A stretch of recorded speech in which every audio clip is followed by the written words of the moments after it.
Good evening and welcome to episode 41 of Loomer Unleashed. I'm your host, Laura Loomer.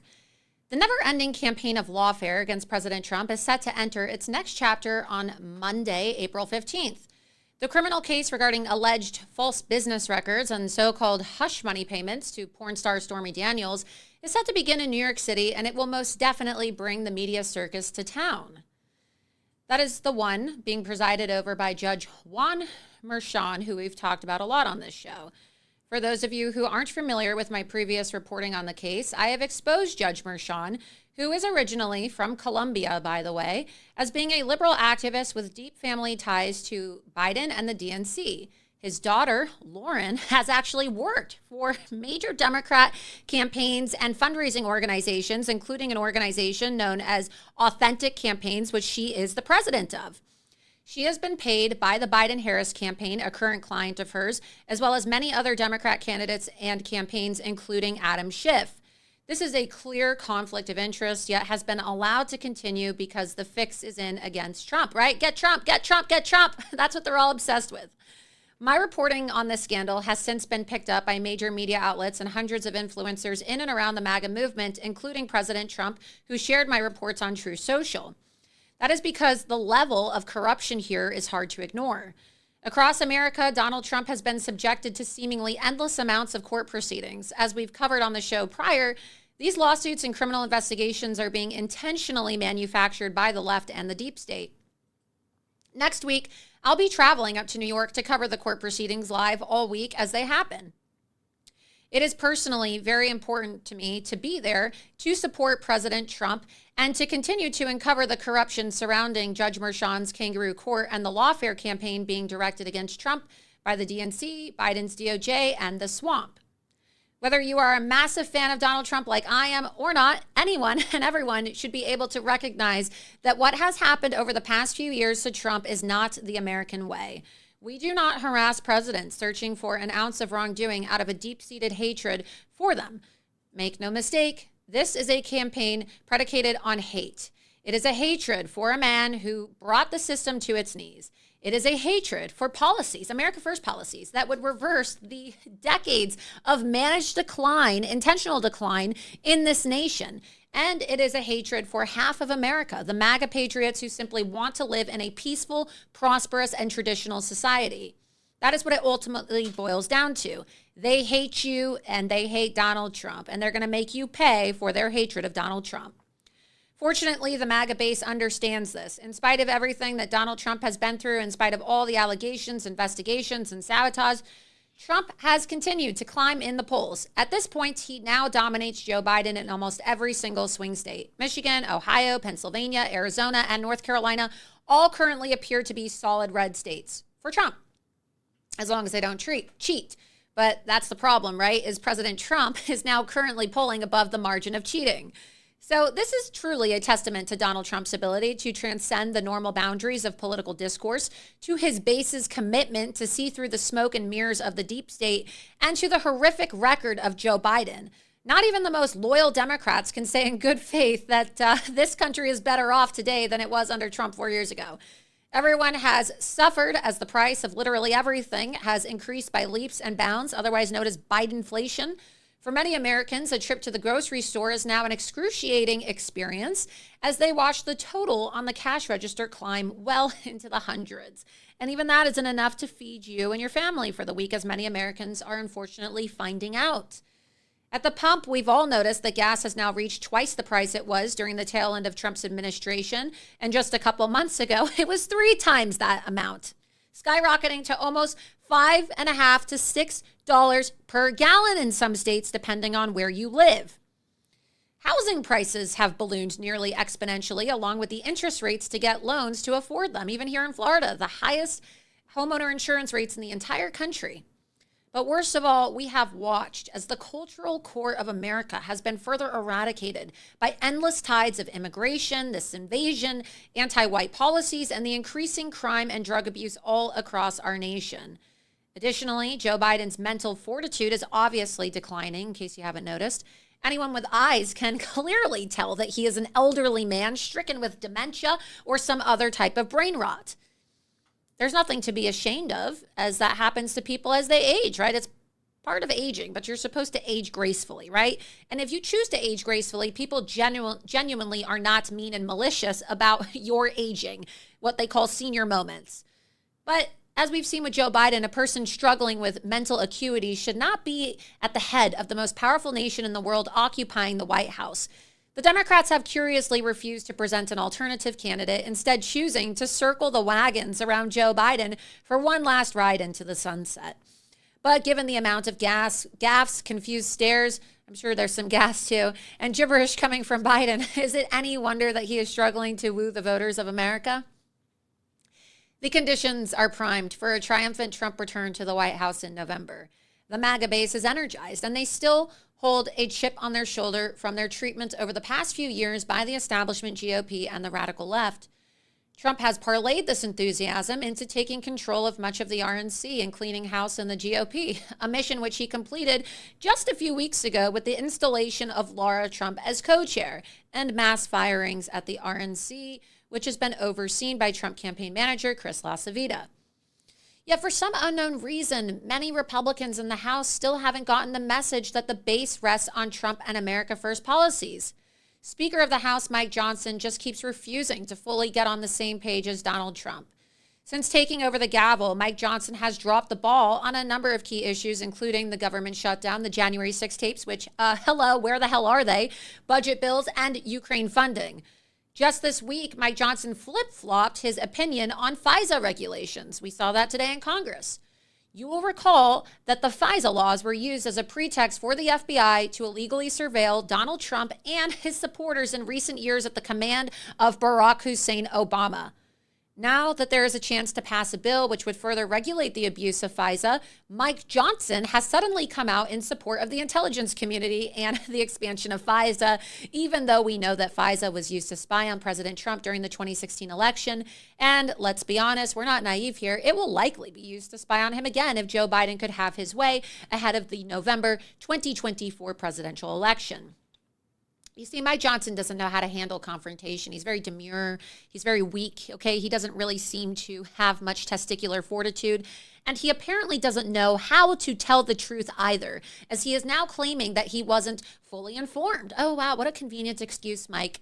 Until he took over the speakership. Oh, yeah. So then why the hell are you speaker? Okay. Isn't that your job, Mike, is to be informed on a daily basis? If you can't handle the heat, if you can't handle the job, you have unlimited resources to have interns and staffers to update you, to give you briefings, to have somebody follow you around like someone follows President Trump around on a daily basis with a golf cart and a printer to give him 24/7 updates.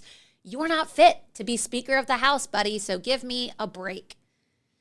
We need people like Johnson to be in lockstep with President Trump and the America First wing of the party. Not just sometimes when it's easy or politically expedient, but always.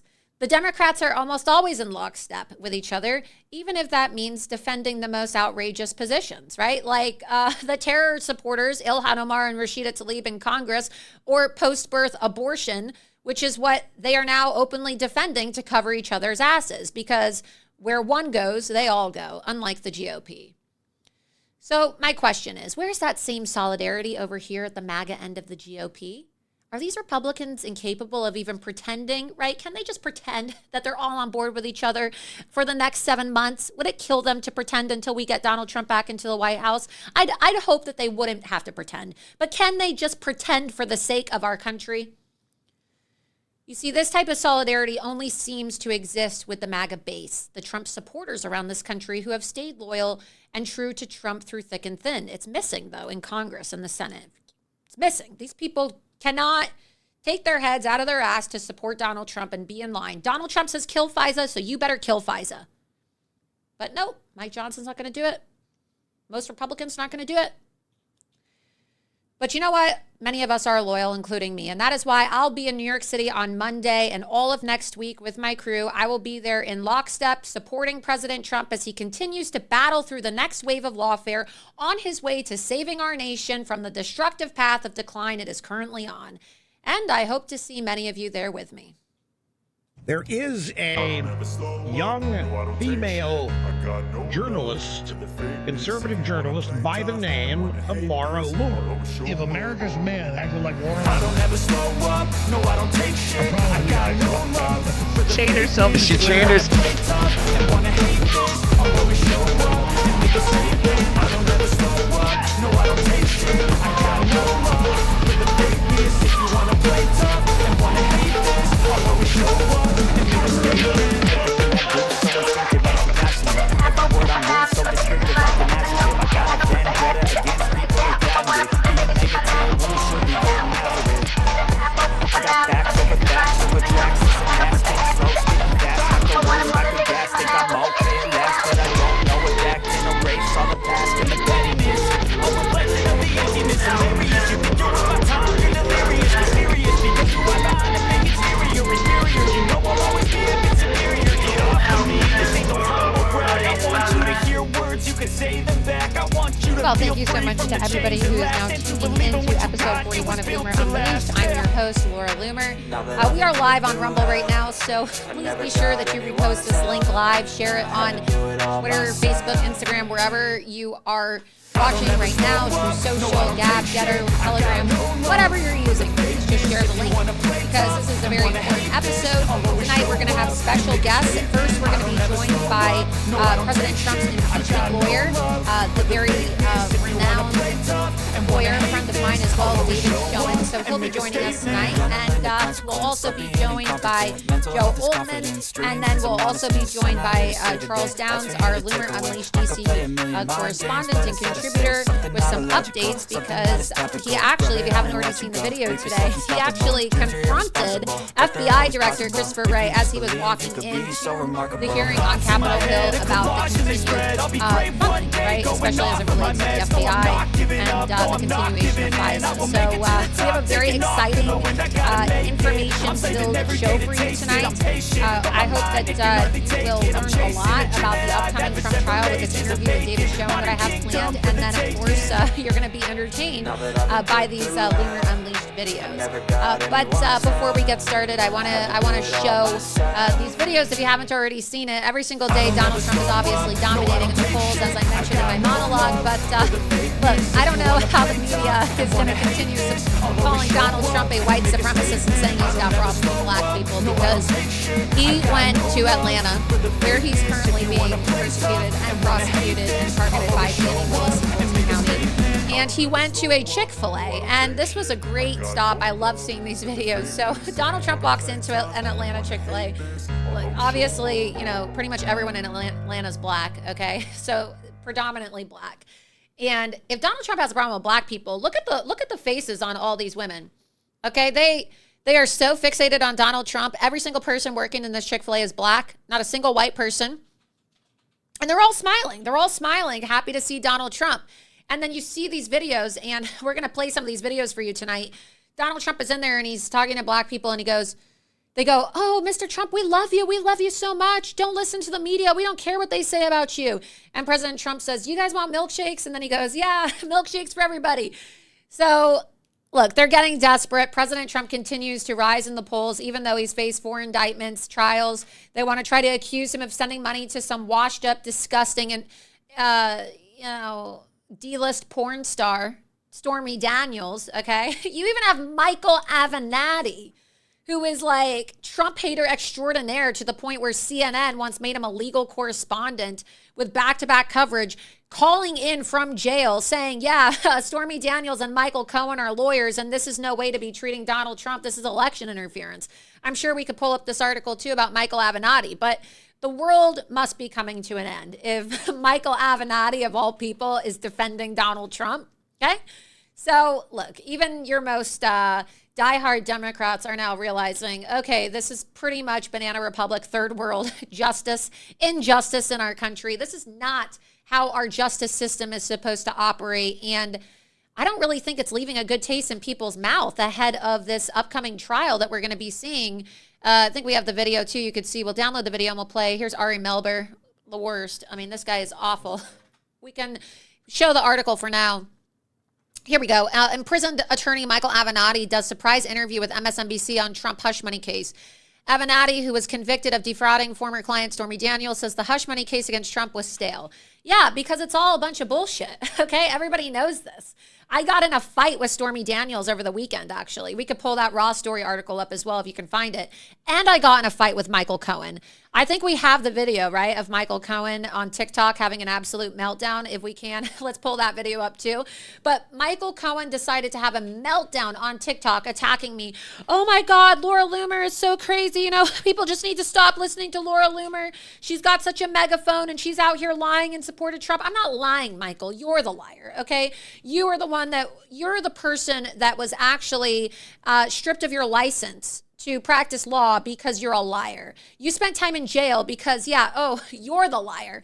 And now there's allegations that maybe Michael Cohen had an affair with Stormy Daniels, allegedly. I don't know. We'll see if that gets mentioned during this trial. But we have the clips. We can go ahead and we can play this clip of Michael Cohen attacking me on TikTok, and then we can show the Stormy Daniels article as well. But it's going to be a circus show. And of course, Michael Cohen and Stormy Daniels, the two key people involved in this trial next week, are attacking me, of all people, on X because, you know, I'm a ride or die Trump supporter. I support President Trump. I'll be there to support President Trump no matter what. And even Stormy Daniels herself signed a statement, which we have, saying that she did not have an affair with Donald Trump. So go ahead and play this video of Michael Cohen, who is such a loser that he's now been relegated to Chinese communist technology like TikTok, where he's just bitching and moaning about, oh, little old Laura Loomer. Play the clip. Why the whole thing is so stupid. And when you have somebody like a Laura Loomer, when you have somebody like that who has a significant size microphone or megaphone, it's kind of incumbent upon people who have that, we'll call it volume of followers, to do at least a monicum of homework before they decide to go think that they're protecting their Fuhrer. First and foremost, Donald doesn't need your protection, right? You're kind of inconsequential. But now you just make him very much like the guy Little Johnny. You make yourself look stupid. And when I mean stupid, I mean like really fucking stupid. Right?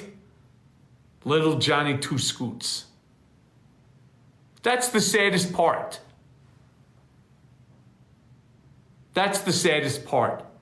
That the only person that you're really hurting is yourself. And you think that you're doing it in the name of your Fuhrer.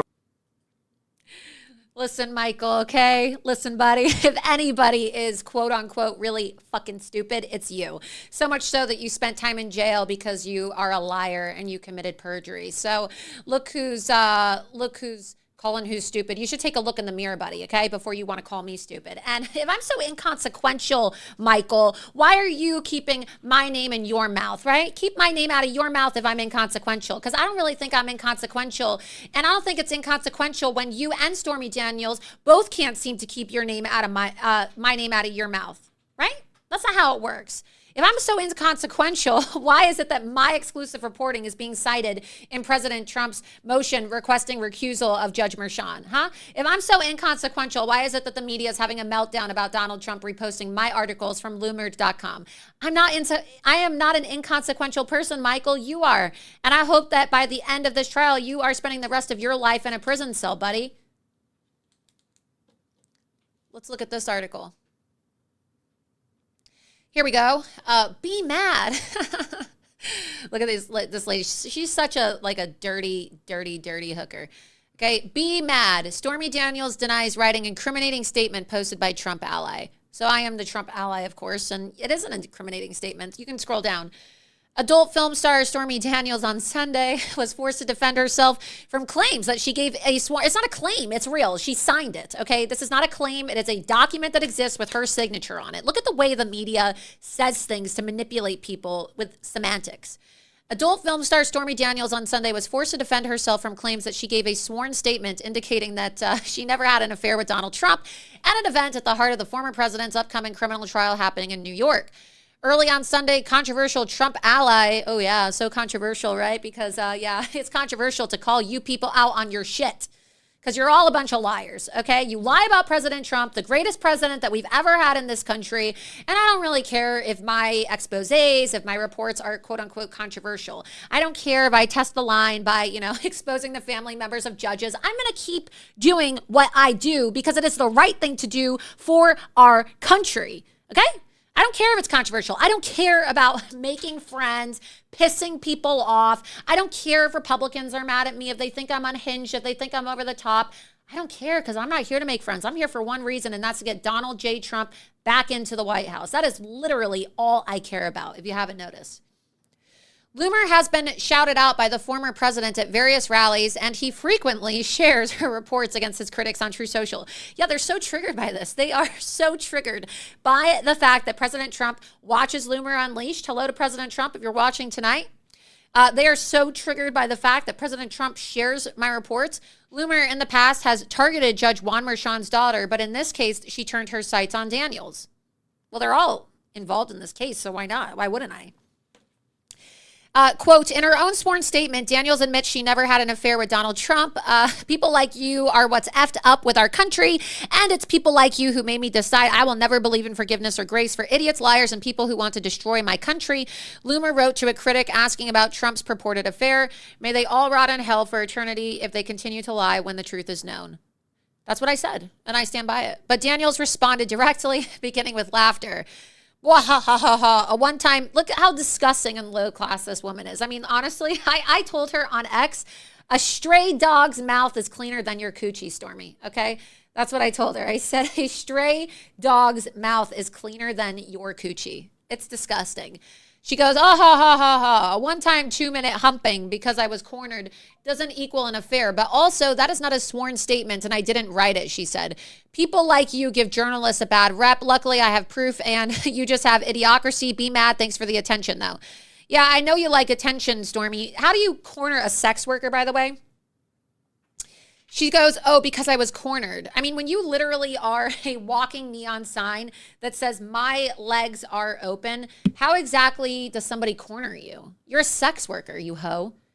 Like, you think that people respect you? You think that people are going to have boundaries with you? You are a sex worker. There's no such thing as cornering a sex worker. That's what you are. You are an open sign encouraging people to come and corner you. Okay? If you don't want to be cornered, then maybe you shouldn't open your legs. Okay? Maybe you should have chosen a more respectable career than being a hoe. I don't know. Another user responded to Loomer saying about Daniels, she admitted in court that they never had an affair. What more do you want? Oh, yeah, because I'm really going to trust a whore, right? I am going to trust the word of a sex worker. You think that I am going to believe all women like the Democrat Party tells me to? I don't think so. I don't think I'm going to believe a whore like Stormy Daniels. Okay? Daniels responded to that post adding, quote, I haven't been to court, accompanied by a laughing emoji. Indeed, the trial begins this month. Yeah, and I'm going to be there. I'm going to be there, so maybe I'll see her. Another user pointed out that Daniels previously said she was forced to sign the statement, which she said was written by Michael Cohen. Quote, exactly, but they don't like to check facts. I have the messages from that time as well, proving I was made to sign it, and that as soon as I was out of that room safe, I told the truth. Oh, okay. Is that why you owe Donald Trump over $300,000? When are you going to pay Donald Trump the money that you owe him, Stormy? Pull that article up, too. Look at all the money that Stormy Daniels owes Donald Trump. She lost the defamation case. Do I need to remind everybody about that? When you're pulling that article up, let's go to the chat really quick and see what people are saying. So disgusting. Let's scroll up and see what a few people are saying. I'm so sorry you have to go through the... They said, Nikki said, they are so triggered, Laura, because you are effective. Keep doing what you're doing. Yeah, they are triggered, right? They are triggered. Scroll up. Let's see. Tell it like it is, Laura. Take these liberal back kindergarten class. Yeah, you know. These people are so stupid, man. They really are so stupid. Michael Cohen is a filthy liar. Yeah. Yeah. let's go to this article so that you can see as well. So Stormy Daniels owes President Trump a lot of money. Stormy Daniels, it's more money than that, actually. It's over, I think it's like $300,000 if you look up another article. I saw another article. But Stormy Daniels must pay over $122,000 of Donald Trump's legal fees that were racked up in connection to the failed defamation lawsuit. So she needs to pay up. It's time for this hooker to pay up, all right? It's time for Stormy Daniels to pay Donald Trump the money that she owes him. $670,000 she owes Donald Trump, okay? Written by Jeffrey Toobin. Here we go. Dark and Stormy. You know the guy that got caught like jerking? Wasn't that the guy that got caught jerking off on camera? Isn't it? Is that Jeffrey Toobin? Yeah. The guy that got caught tubing on air? Is that the guy that got caught jerking off? Can we see? I don't want to defame anybody, but I'm pretty sure that's the Trump hater from CNN that got caught jerking off on a webcam. Zoom. Oh, it's a Zoom incident. Oh, is that what we're calling it now? So apparently when you get caught jerking off on Zoom, it's called a Zoom incident. Okay, cool. So that's what happens when you're a Democrat, right? So Donald Trump has to have a trial, and he gets to get accused of paying off a porn star who admits to not even having an affair with Donald Trump. But if you're somebody like Jeffrey Toobin, you get to write in defense of porn stars, and you get to have the media say, oh, it's a Zoom incident when you get caught jerking off. That's nice. It makes sense why he'd defend porn stars, though. It does, right? Right? What do you think, Hannon? Yeah, no. I mean, he clearly has a penchant for porn stars. He has a penchant for something indecent. My God. I mean, could you imagine getting caught on Zoom? Zooming while tubing while zooming. Oh my God, these people are just so uncouth. It's so gross. Oh God, disgusting people. And then they have the audacity. These people have the audacity to go after President Donald Trump. I mean, it's just. This is the media, you guys. These are the people that want to tell you that you're not going to have Donald Trump as your next president because they say so. You think that we should be taking the word of a disbarred lawyer and a hooker? I don't think so. Even Michael Avenatti, who is currently in jail, has enough common sense. And I actually confronted Michael Avenatti. I think we have can we pull that video up? I think we can find it on YouTube. But a few years ago, I actually confronted Michael Avenatti at Politicon. And he was attacking President Trump, and we could probably play that clip later on, of course, because we also have David Schoen coming on. And let's see, maybe we can find this clip. Let's pull up the Avenatti clip in the meantime. Let's go to the chat while we're downloading that, and then we'll play the Avenatti clip, and you can see what a 180 Michael Avenatti has done from this video in 2018 of me confronting him in California. So we have me going head-to-toe with Avenatti several years ago, and now we have Michael Cohen attacking me, calling me effing stupid on TikTok. I'm not using Chinese technology. You are, loser. And then we have Stormy Daniels, who is calling me stupid, too. I don't think I'm stupid. You're the one that chose a career as a porn star, lady. So now Michael Avenatti, this Trump hater, is the one talking common sense, right? What's up is down and down is up. Do we have the clip? All right, let's go ahead and play the clip. There should be a compilation. All right, let's play it.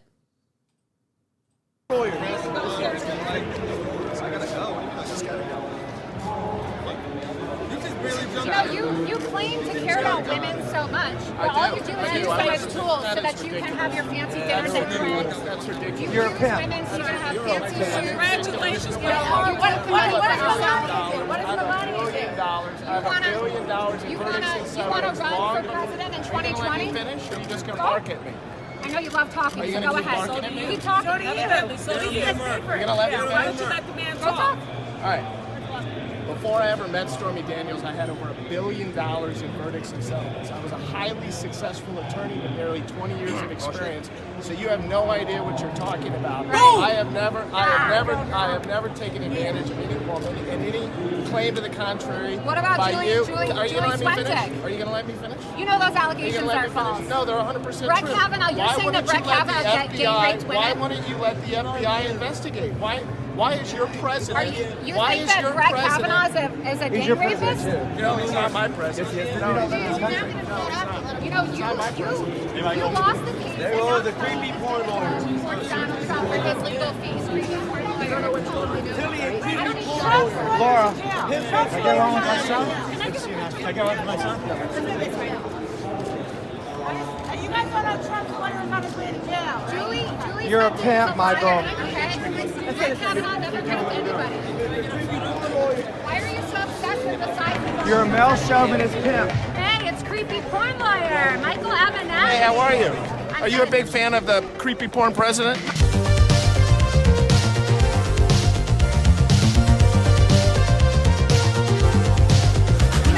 You claim to care about women so much. I but do. All you do I is do. I send us represent. tools That so is that you can have ridiculous. your fancy That's dinners at ridiculous. Fred's. I have $1 billion. I have $1 billion. I have $1 billion in verdicts and settlements long before. Are you going to let me finish, or are you just going to bark at me?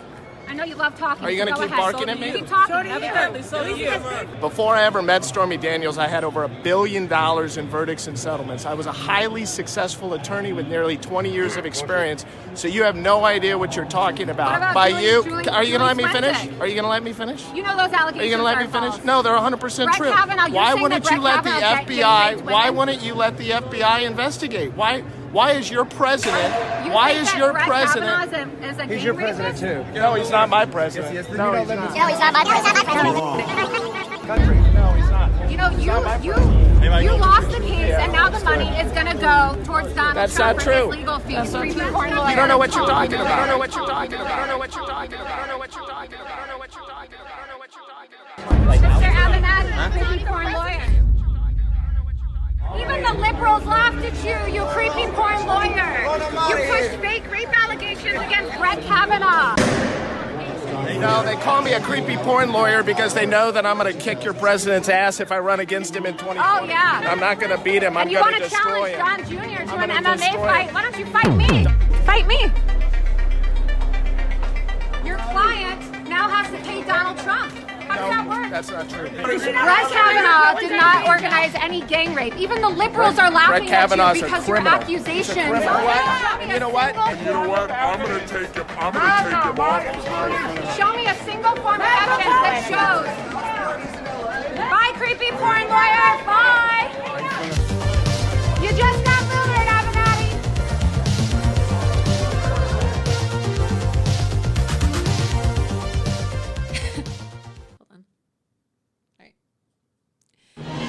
So I mean, look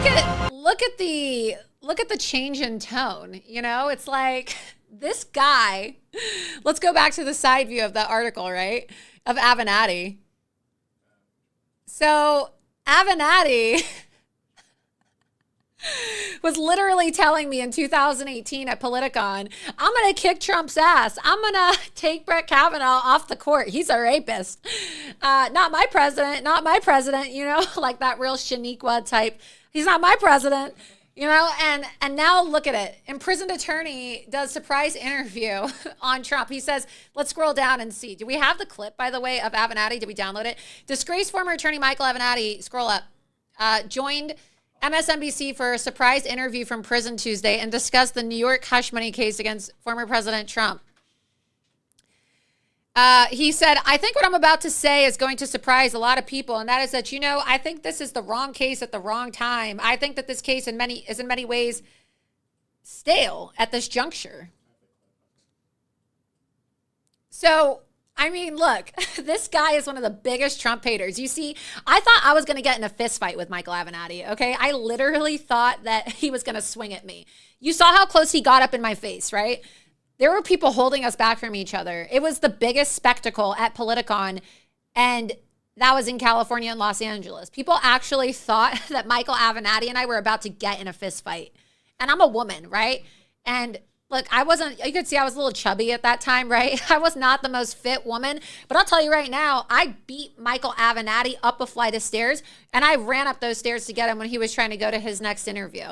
And he was so close to punching me in my face that there was security and other reporters there trying to break us up. If you saw at the very end right there how people got in the middle of this. I'm not making this up.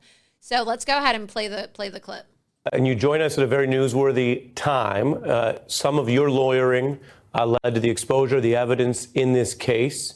The New York trial now will be Donald Trump's first and possibly only trial this year. How do you assess the strength of the prosecution's case? Well, I think what I'm about to say is going to surprise a lot of people, and that is that, I think this is the wrong case at the wrong time, Ari. I think that the case is in many ways stale at this juncture. You're talking about conduct that occurred some 8 years ago. I think the fact that it's occurring in state court in New York is a mistake. And I think that when you are going to potentially deprive tens of millions of Americans of their choice for the presidency of the United States, whether we agree with those folks or not, or regardless of what we may think of Donald Trump, I think it's a mistake to do it based on a case of this nature. I was hoping, frankly, that there would have been less hand-wringing, less bedwetting, and that the January 6th case would have been filed in a more timely manner. There's no excuse or reason as to why that case could not have been brought in 2021, and it should have been brought in 2021. And had it been brought in 2021, we would not find ourselves in the situation that we're in right now.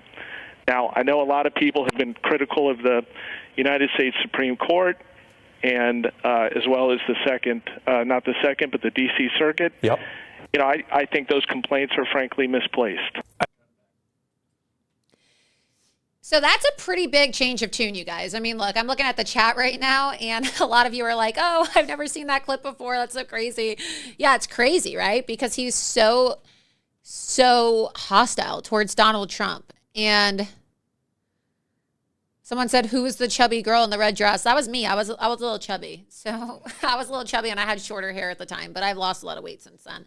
And I'm never going to be that big ever again, right? Because I watch what I eat. But that was a crazy day. That was also the same day that I confronted Alyssa Milano from the Women's March and exposed the Women's March as being a terror front for Louis Farrakhan, Nation of Islam, and all the Jew haters, right? So that was a crazy day, and I had so much fun at that Politicon conference. I was like literally the front page of every single media outlet because no one was really confronting anyone at that time, and I just went in there and, it was like a bull in a china shop, as they say. So I thought it was fun. I thought it was great. It was so much fun. But those clips are all on my YouTube, right? You can watch those. Those are in my Loomer compilation as well. But we have a lot to talk about tonight. And I'm going to be joined by David Schoen, who is President Trump's attorney during the second impeachment. And he's going to be joining me to speak about the upcoming trial in New York City that is set to take place on Monday. But before that, I want to take a moment to thank the sponsor of tonight's episode of Loomer Unleashed, and that, of course, is GenuCell, right? You guys know that I'm always talking about GenuCell. So whether you have 3 minutes in the morning or 30 minutes, you're going to want to keep your face wrinkle-free. I think that there's nothing worse than getting wrinkles, and I'm always stressed out, and I'm always, never getting enough sleep. And so for me, having a skincare that I can use to help make sure that I don't get wrinkles really makes me feel better about myself and takes a load of stress off of my life. So introducing Gen 90, the new instant wrinkle treatment from GenuCell. Gen 90 instantly reduces the appearance of wrinkles anywhere you use it, whether it's around your eyes, your forehead, your crow's feet, your laugh lines, and even on your chin. It starts working in seconds, actually. So you'll never have to worry about your skin or your confidence again. I'm always on camera. So for me, I need to feel confident because, people are always like, oh, you're ugly, you're this, you're fat, your face is weird, you wear too much makeup, you don't wear enough makeup. Like, I can never make anybody happy. Nobody's ever happy with the way that I look.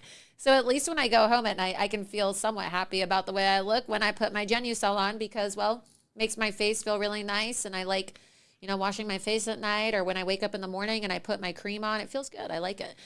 Gen 90 technology is luxurious, nourishing, and silk smooth. And best of all, it starts working in seconds. I know because I can feel it every single time I put it on my face. Here's the website right here, GenuCell.com. /Loomer, GenuCell.com. There's a reason why GenuCell has a 400% customer loyalty compared to other skincare brands. And now You will also get the Genucel 15 when you order today. It includes the collagen builder, the moisturizer with vitamin C and hyaluronic acid, and a pure natural base. Doesn't feel sticky. It just feels really smooth. And you're going to see stunning results day after day.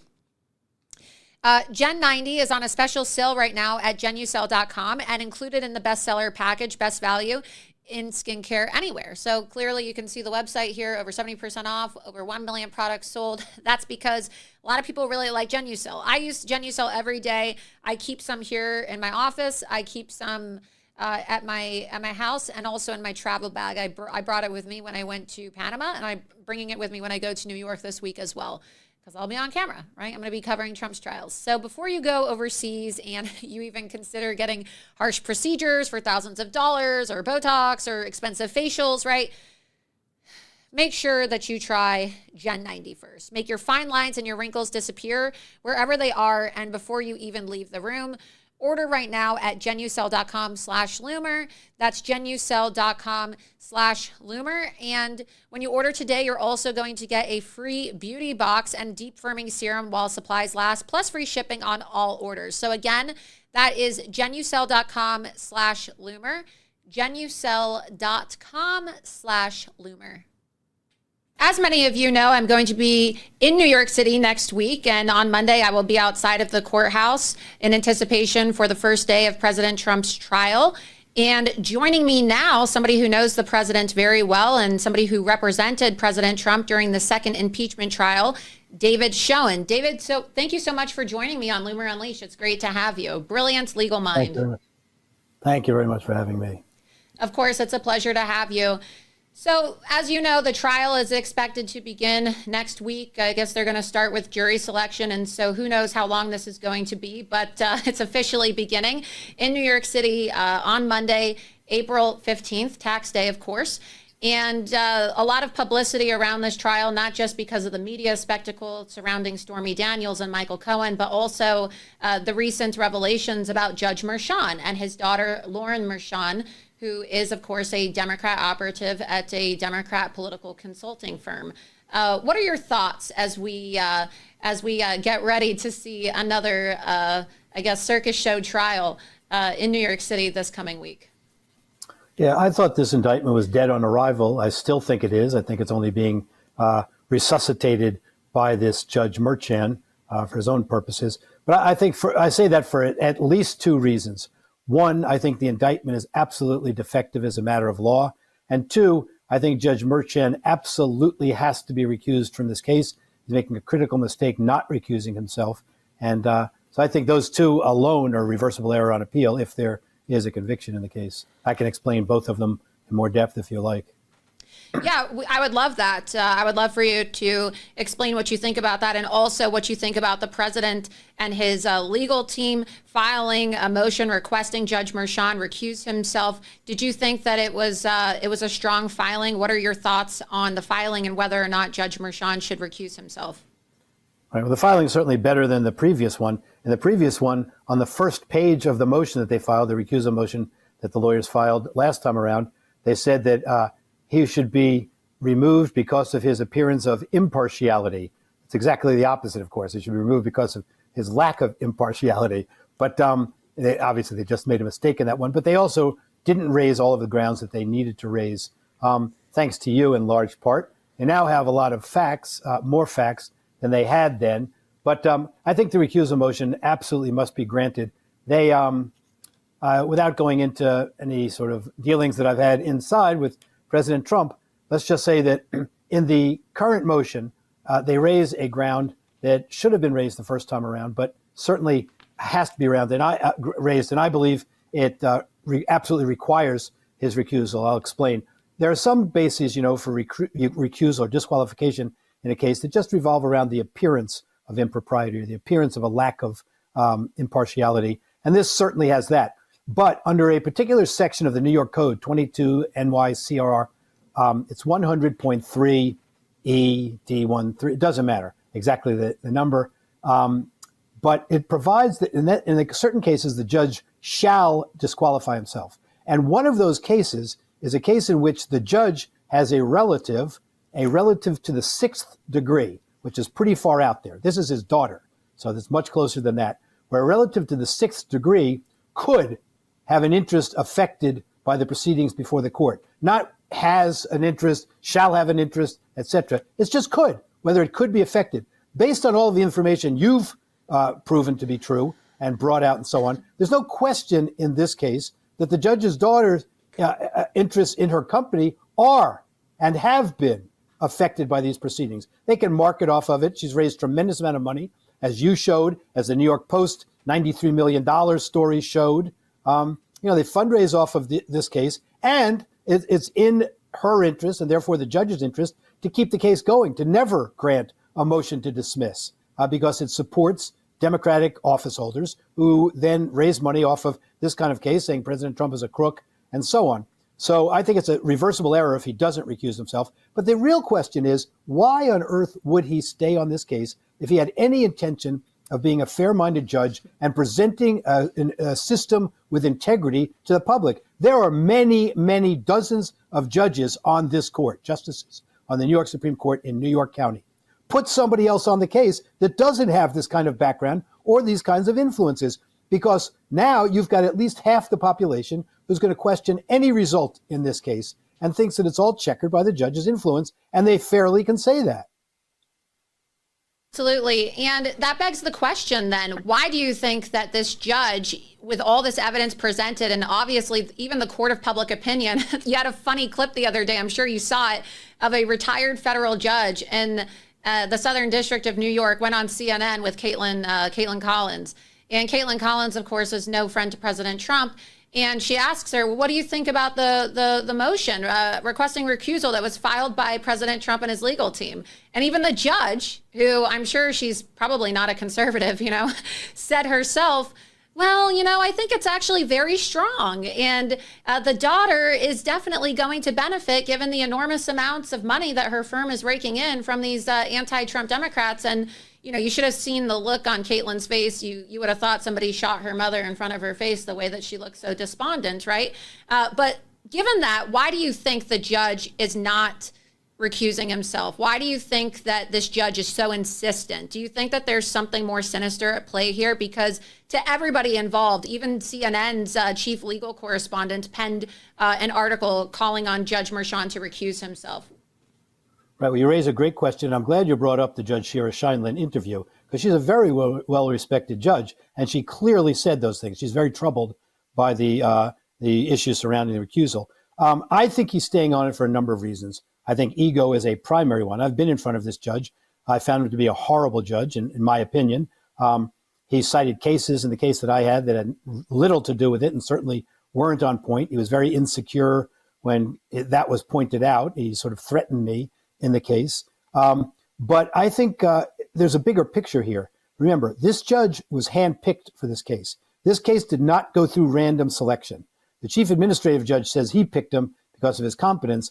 I don't think that could really have been the reason, given my appearance before this judge. But this is the same judge that was picked for the Bannon case, for the Trump Organization case. Out of all of the justices on this court, there's a history in this court of the district attorney's office skewing the judicial selection process. At one point in the 1990s, New York State Criminal Defense, the New York City Bar Criminal Defense Association lawyers wrote a letter and then brought a lawsuit trying to stop the system by which the district attorney could handpick the judges in their criminal cases. So the case went to federal court eventually. The court said there's no due process right to random selection. However, if this case were brought on direct appeal, this issue, it might well result in a reversal. So the district attorney's office claimed to have stopped this practice, but we know here that Merchan was handpicked. I think it's about him. It's about the reasons that he was handpicked for the case. It's about his daughter. It's for all of the wrong reasons. And what it's not about, again, is the integrity of the system. That has to be primary. And that clearly is not a concern of his.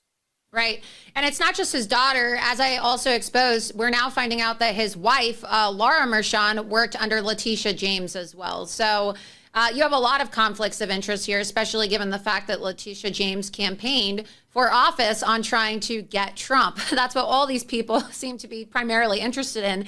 It's getting Donald Trump.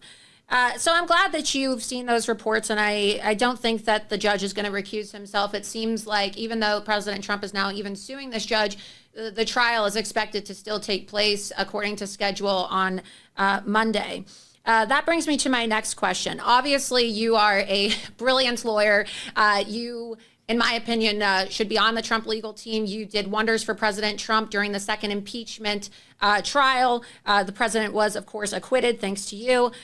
So the president's lawyers have done some things that some in the legal community think are controversial or have some people scratching their heads. In other cases, they failed to do some things that other lawyers think are mistakes. If you were currently representing President Trump like you did during the second impeachment, how would you do things differently? Well, first of all, they filed a motion to dismiss, and the judge denied that motion. And that's based on what I say is the defective indictment. I don't think their motion really hit the issues, and I don't think it was thorough enough. And the judge's order makes that clear. Here's what I mean by that. This is a cockamamie charge that was brought here. It's as you know, the underlying charge is misstating business records, which is a misdemeanor. However, under New York law, that misdemeanor can become a felony if they can prove that the business records were misstated in order to commit another crime or to intend to commit another crime. They raised that issue, but the defectiveness of the indictment is a grand jury problem, which I think is fatal to the indictment. The target crime, what it was that he supposedly doctored up the business records to commit, is never identified by the grand jury. A defendant has a due process right to know exactly what he or she is being charged with so that you can mount a defense. And so here, if the theory is the business records were doctored up in order to commit tax violations, that's one defense. If it was for the so-called election interference, that is to cover up his payment to Stormy Daniels because it could hurt him in the election, that's a completely other defense. The judge in his order denying the motion said, well, look, the government put forward 4 theories on what the reasons he might have doctored up his business records. Nobody could go to trial defending against 4 different theories. That also creates a double jeopardy problem down the road if there were a conviction. And so, the lawyers asked for a bill of particulars, asking the prosecutors to specify what the target crime was, and the judge denied it. A bill of particulars wouldn't satisfy the situation here. It's not for the prosecutors to designate the crime. President Trump had the right, constitutional right, to have the grand jury decide what it is that he's being charged with exactly, and to defend against that charge and only that charge or some lesser included offense. That didn't happen here. That's why I think it's defective. I also am not satisfied with the preparation that's gone on in the case in terms of witness interviews, but I don't really want to go into the specifics of that. But I'm well aware of certain situations. Listen, I don't think this is the team he should have had for this trial, to be perfectly blunt about it, for a couple of reasons. But what matters is whether the client's happy. And if the client's happy with it, then, it's his life, and that's who he goes forward with. Well, I've always been an advocate for you from the beginning. You're a friend of mine, full disclosure, but also I just think that you are a brilliant attorney. And I think that you should have been put on the legal team. So I always scratch my head asking that question. Another case involving the classified documents, or they say, supposedly classified documents. In the Florida documents case, what do you think about the judge's ruling to keep the government witness list sealed? Yeah, I'm not so concerned about it. Look, she's really been tremendously under the gun.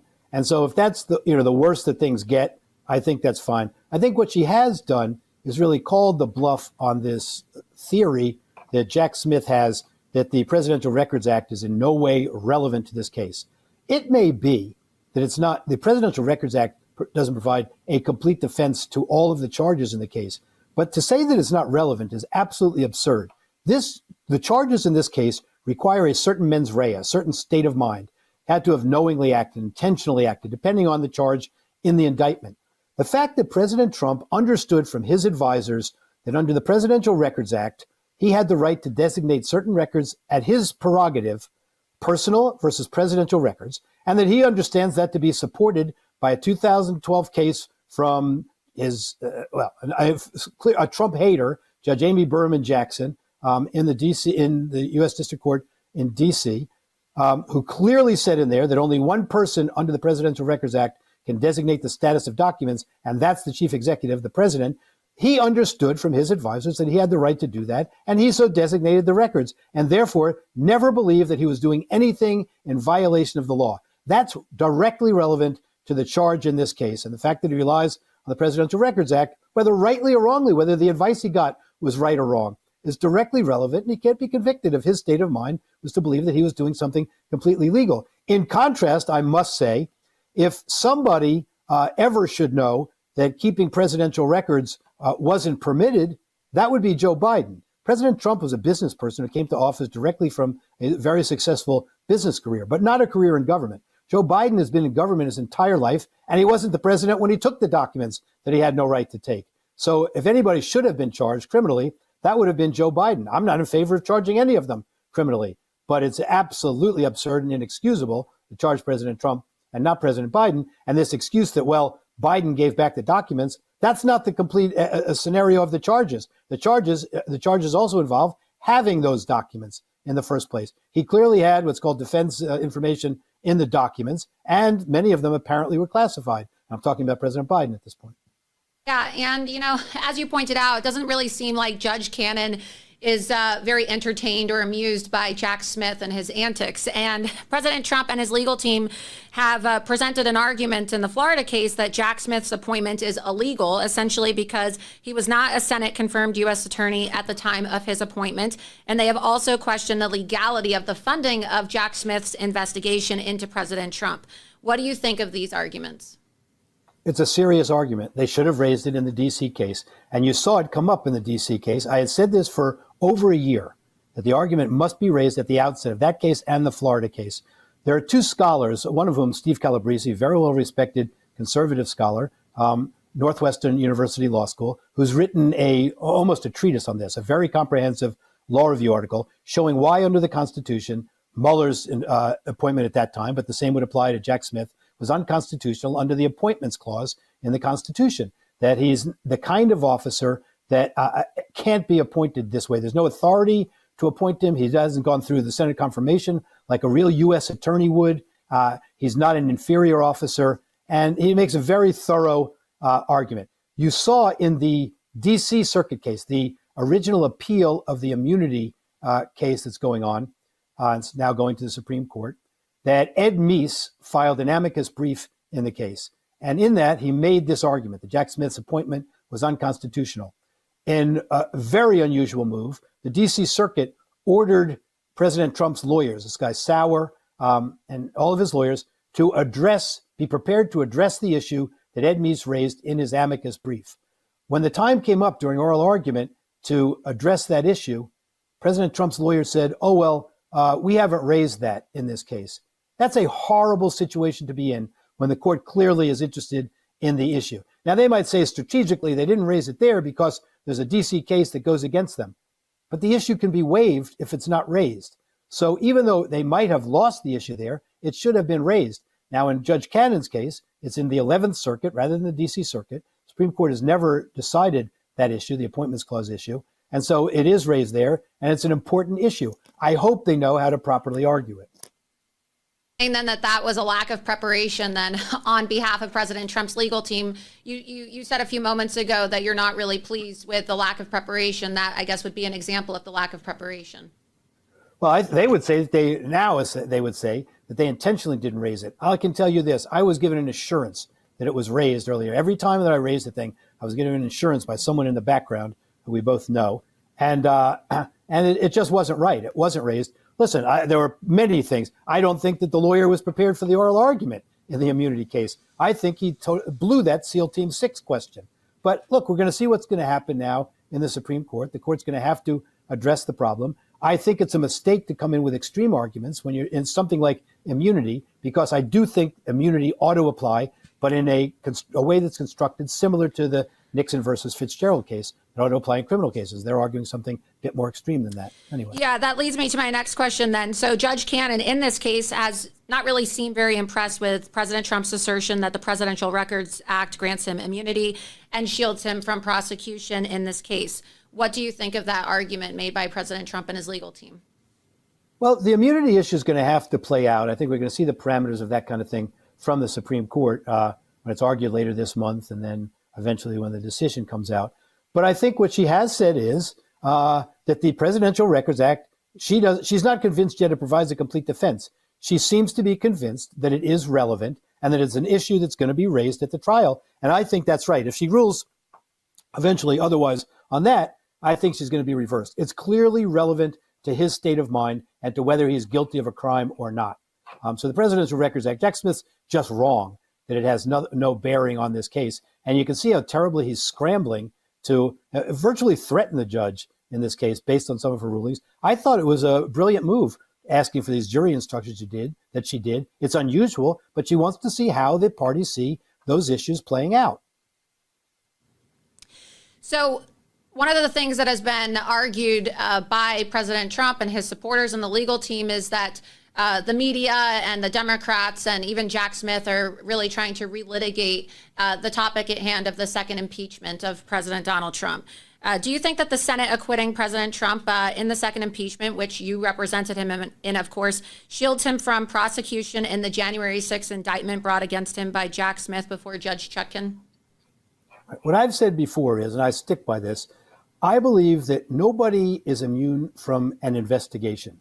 And so what I said during the impeachment trial is, first of all, there should not have been an impeachment because he was no longer the president. I believe, as many scholars believe, that removal is the only real mechanism for impeachment. If a person is not in office anymore, they shouldn't be impeached. So in that context, I was arguing against the impeachment. And what I said is there are other mechanisms, that nobody is immune from the investigative process or the judicial process. And so I think that there could have been an investigation into whether President Trump committed a crime with the January 6th thing. I certainly don't think he committed any kind of crime with respect to that.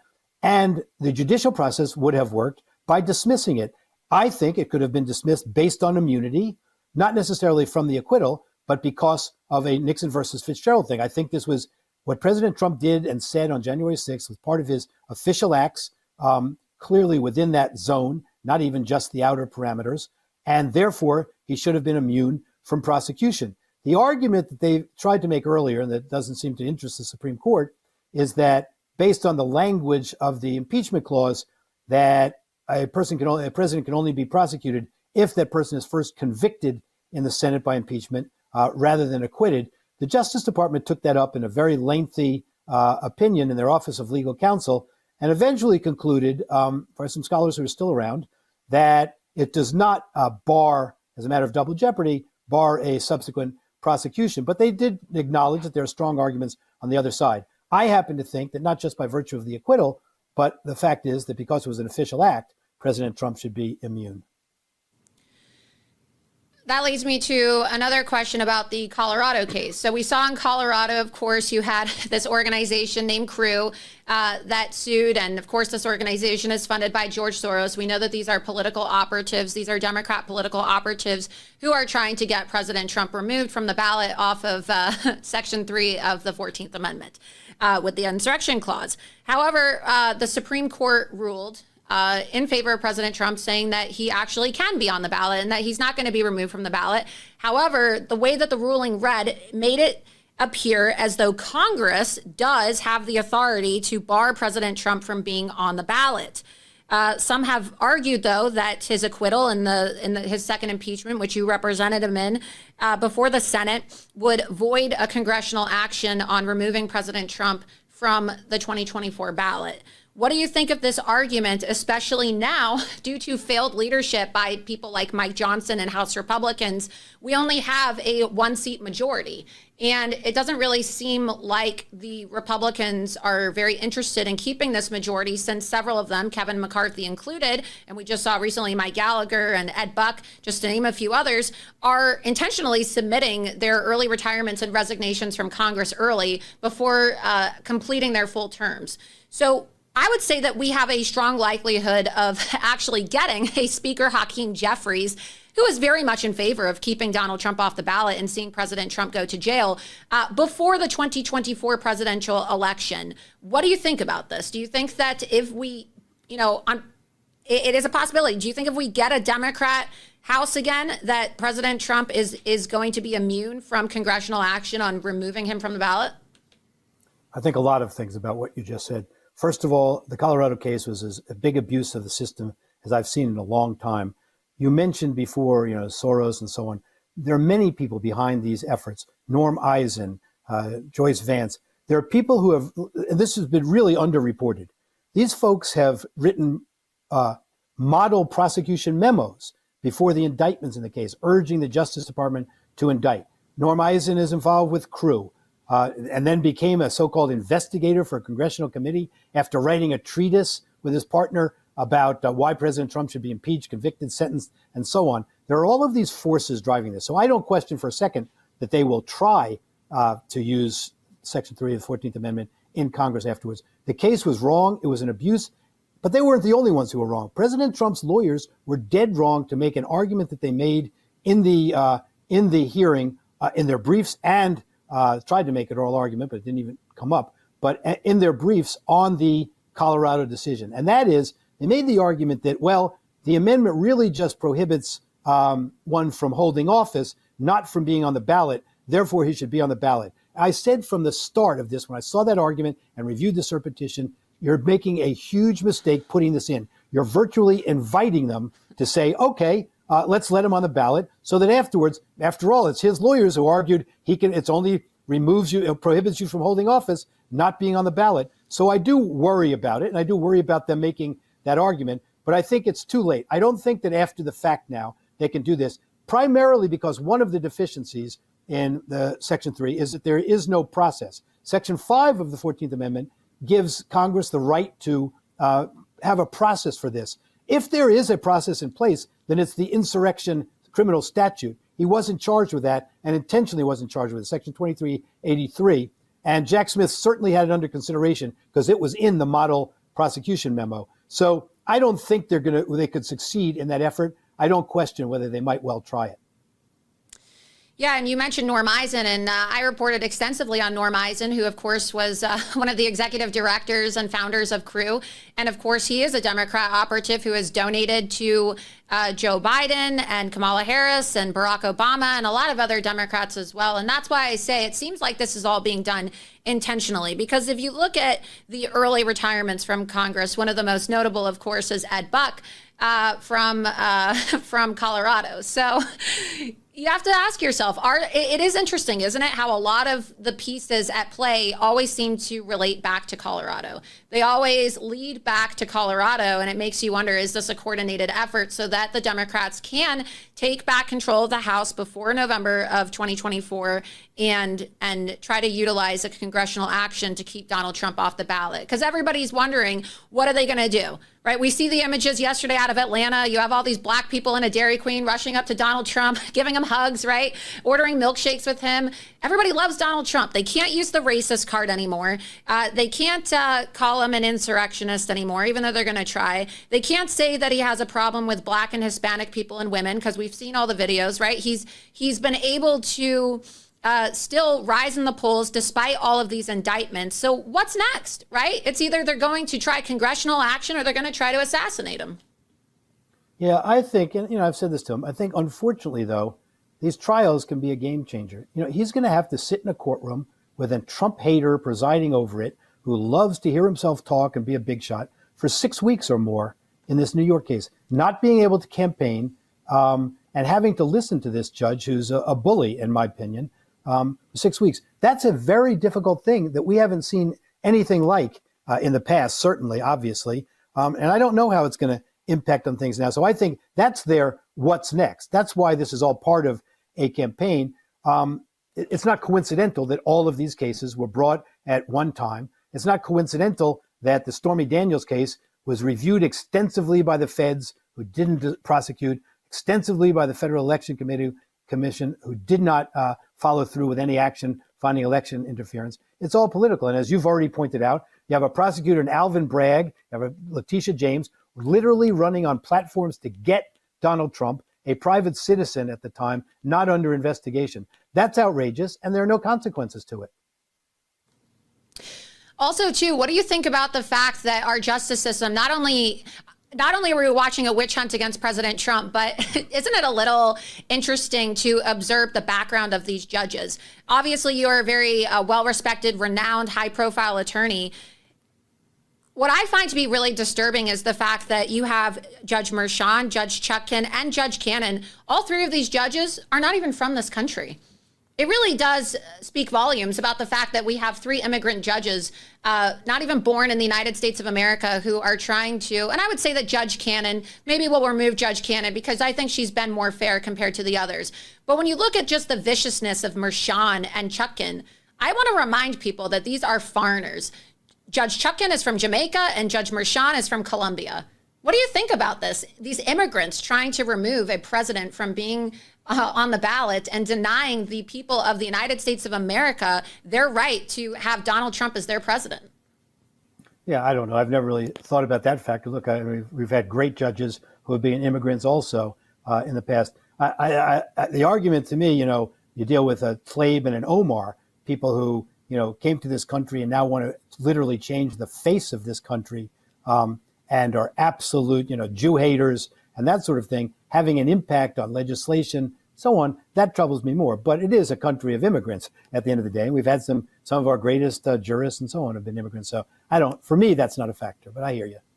Well, I just think it's interesting that Judge Merchan is a judge overseeing criminal cases in New York, and his daughter is a Democrat operative at a firm that represented Kathy Hochul, the governor of New York, and also the Brennan Center that is pushing for all this bail reform that is allowing for all of these invaders and all these immigrants to essentially get out of jail free. Okay, catch and release, and now we see places like New York City that have become havens of crime and potential terrorism hotspots. And really, is this what they want to waste all their time doing? Is going after Donald Trump? Don't they have some jihadist planning a terrorist attack, or some illegal alien cop killing Venezuelan invader that they can deal with instead of trying to harass President Trump? It's crazy. My last question for you is, don't you think that it is a little hypocritical of the left? We talked earlier about the media and the frenzy and just, the absolute hypocrisy and the cognitive dissonance when they're even faced with their own peers saying, well, this looks pretty bad and I think the judge should recuse himself. These judges want to object to Judge Cannon being on the documents case because she was appointed by President Trump. However, they had no problem by Mueller, okay, and all of the people that were being tried before Mueller appearing before judges appointed by Barack Hussein Obama during the Russia collusion hoax, which was the basis for their prosecution and was hatched in Obama's office, and Obama himself, who abused FISA to hatch this plot against President Trump. Do you, as an attorney, see some blatant hypocrisy here? Because I do. Laura, the hypocrisy surrounding all of this Get President Trump movement is absolutely astonishing. And I've said this from the start also, and I don't understand it. If they really thought they had a case, why not play it straight in a single one of the situations? Why would you populate the Mueller Commission with all of the lawyers in the country, with only people who hate President Trump? Why would you put Andrew Weissman, who in my personal experience with him has been the most ethically bankrupt prosecutor I have ever encountered? Why would he be someone heading that team? Why not just play it straight with people? Mueller himself comes from the law firm that represented Hillary Clinton. One of the lead lawyers on his team, Jeannie Rhee, was Hillary Clinton's lawyer in the case in which she was accused of destroying, the hard drive and the documents in her own situation. How is it possible, with all the lawyers around, that you'd have someone like that on your committee? Merchant, we've talked about these kinds of conflicts and stuff.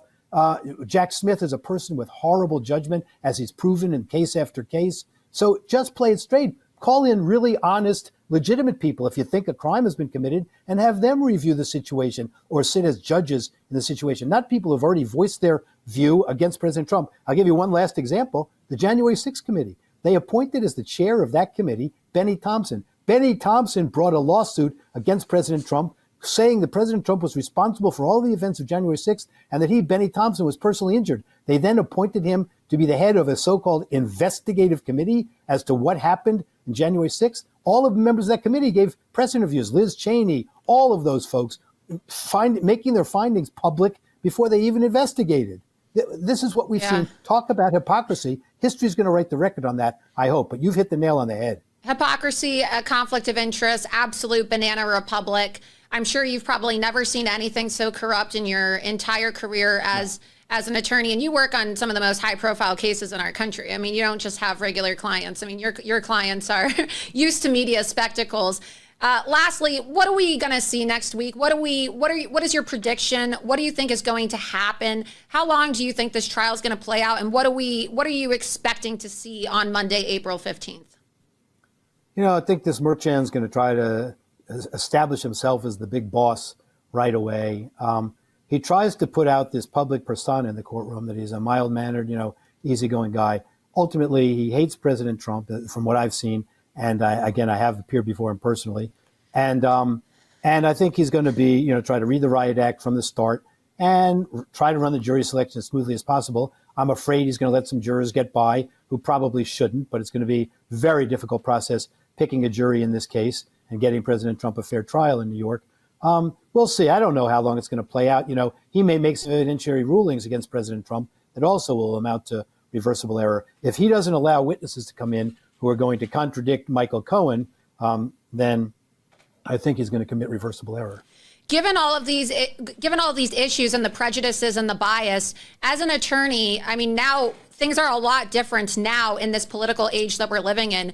Are you in favor, as an attorney, of cameras being allowed in the federal courtrooms? Are you in favor of this? Because we are clearly not living in a fair America anymore. It seems like you can't really get a fair trial. So given the fact that all of these judges and prosecutors want to carry out third world banana republic tactics, do you think it's time for our system to be reformed so that we can actually have cameras in the courtroom? Well, I'll tell you this. I think that in pulling these gag orders in the case goes a long way toward now requiring cameras, because President Trump and his team are really barred from telling the real story about the case, from telling the real story about witnesses and all that. I think that's been outrageous. The problem with cameras that I've always had is you see lawyers who now think they're sort of TV stars, and they turn this courtroom into a circus, and they just talk nonstop and, whatever. And that's the problem. The lawyers and the judges sometimes become a problem. But I believe absolutely in the public's right to a public trial. The Constitution demands it. And that's something that I think is one of the real harms that these gag orders cause. I really think that they infringe upon and maybe wholly deny the public's right to know and to a public trial.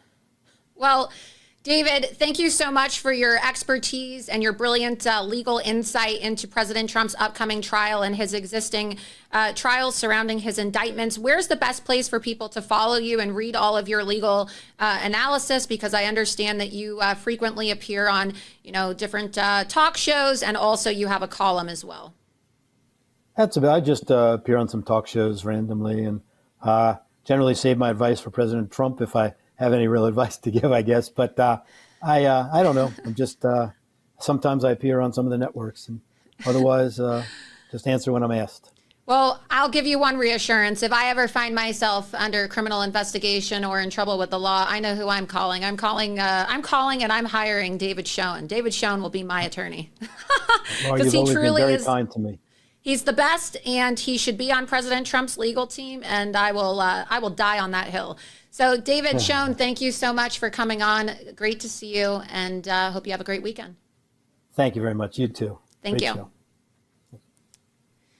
Well, David Schoen, you guys, he truly is one of the most brilliant advanced legal minds in America. He got Donald Trump out of the second impeachment, which was, of course, a very contentious media circus in itself after January 6th. And if he's able to do that, I think that he's willing to work miracles in all of other President Trump's legal cases. And I don't know why. I don't know why David Schoen isn't on President Trump's legal team. I honestly don't understand. I scratch my head every single day wondering because, look, I've met President Trump's attorneys. Some of them are very nice people.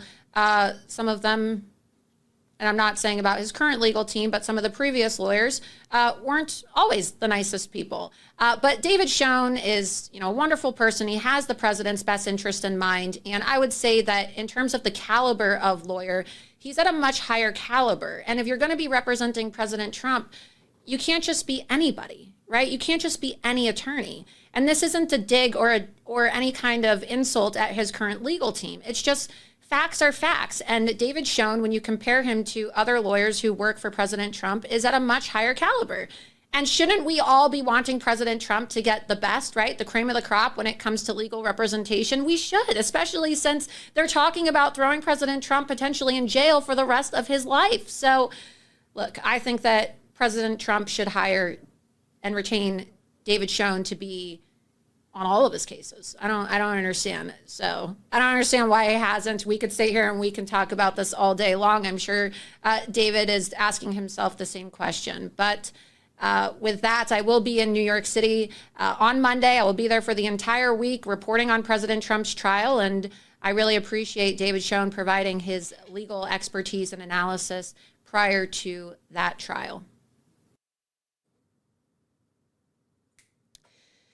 In other news, President Trump's campaign is now demanding that Joe Biden debate him. And, well, why wouldn't we want a debate, right? We want to see a debate between President Trump and Joe Biden. But look, Joe Biden, as I mentioned in my monologue earlier this evening, is in rapid cognitive decline. And so Donald Trump wants to debate. It's Joe Biden who doesn't want to debate. And along with this statement today from the Trump campaign saying that they want additional debates and they want the showdowns to begin much earlier than initially scheduled, President Trump also released two statements criticizing Joe Biden. One of them, of course, was criticizing Joe Biden for election interference. And we have that clip. And then the other clip, let's see, what do we have here? We have President Trump challenging Joe Biden to a debate.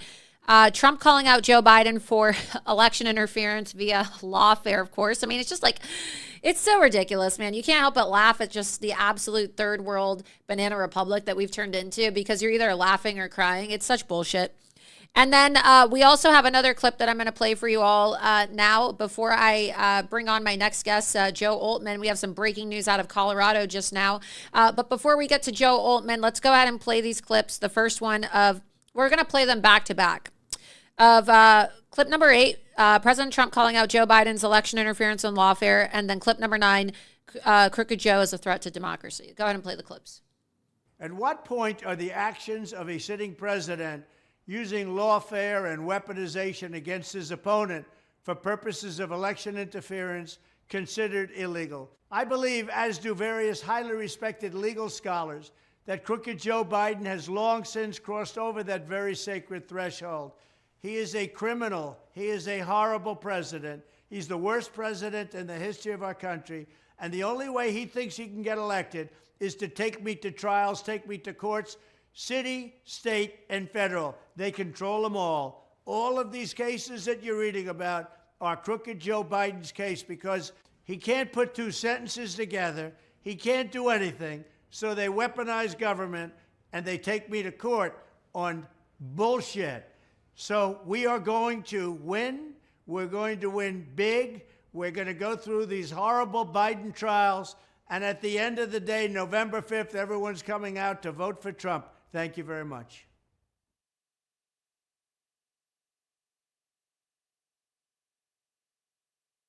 It's just out that Crooked Joe Biden, the worst and most corrupt president in the history of the United States by far, is leading the weaponization of government against his political opponent, me.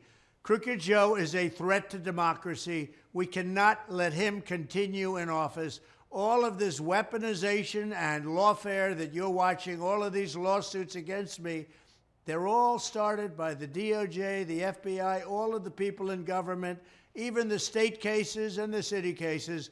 They're being run by the DOJ. They put their people in there, and they're being run by the DOJ. We have to stop weaponization. There's never been anything like it in the history of our country.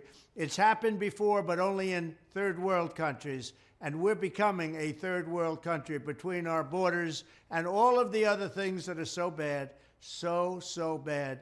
But we have to stop the weaponization, and we have to stop it now. The best way to stop it is November 5th. We're going to beat them like a drum. Thank you very much.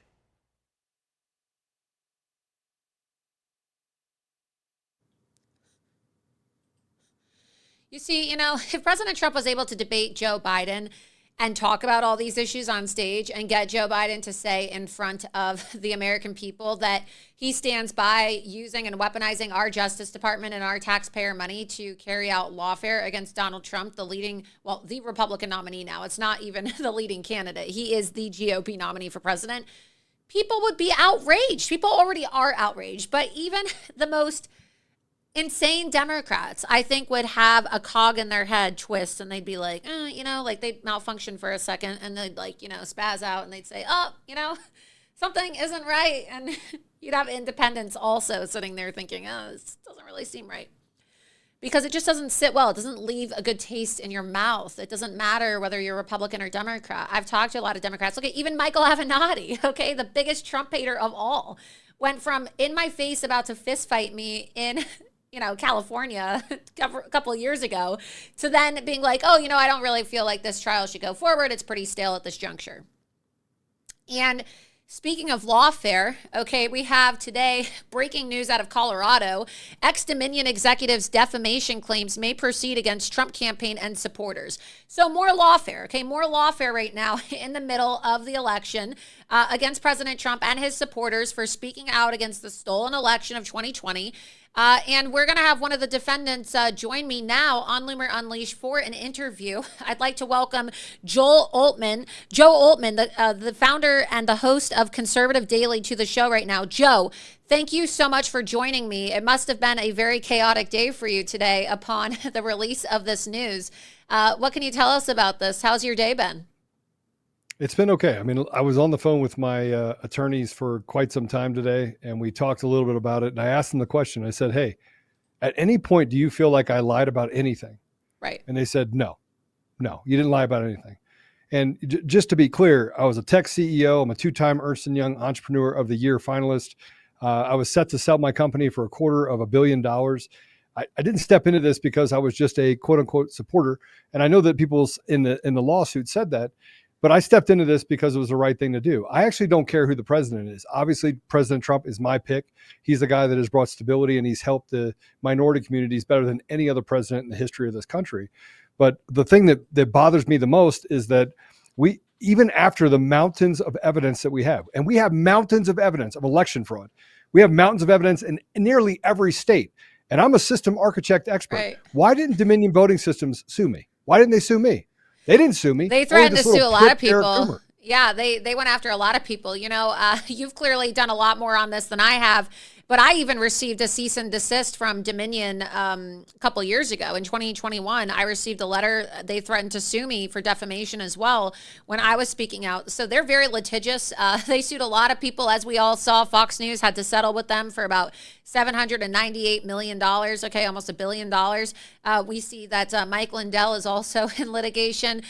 You're in litigation. I believe even Michelle Malkin, who is a friend of mine, was in litigation as well with this Eric Coomer individual. So they are very litigious people. What can you tell us about today's development? This article that we have here, we want to get this full screen, Colorado Gazette, and I understand that you're very active in Colorado, and we're going to get back to that because I don't know if you just watched my interview moments ago with David Schoen, who, of course, represented President Trump during the second impeachment trial, Joe.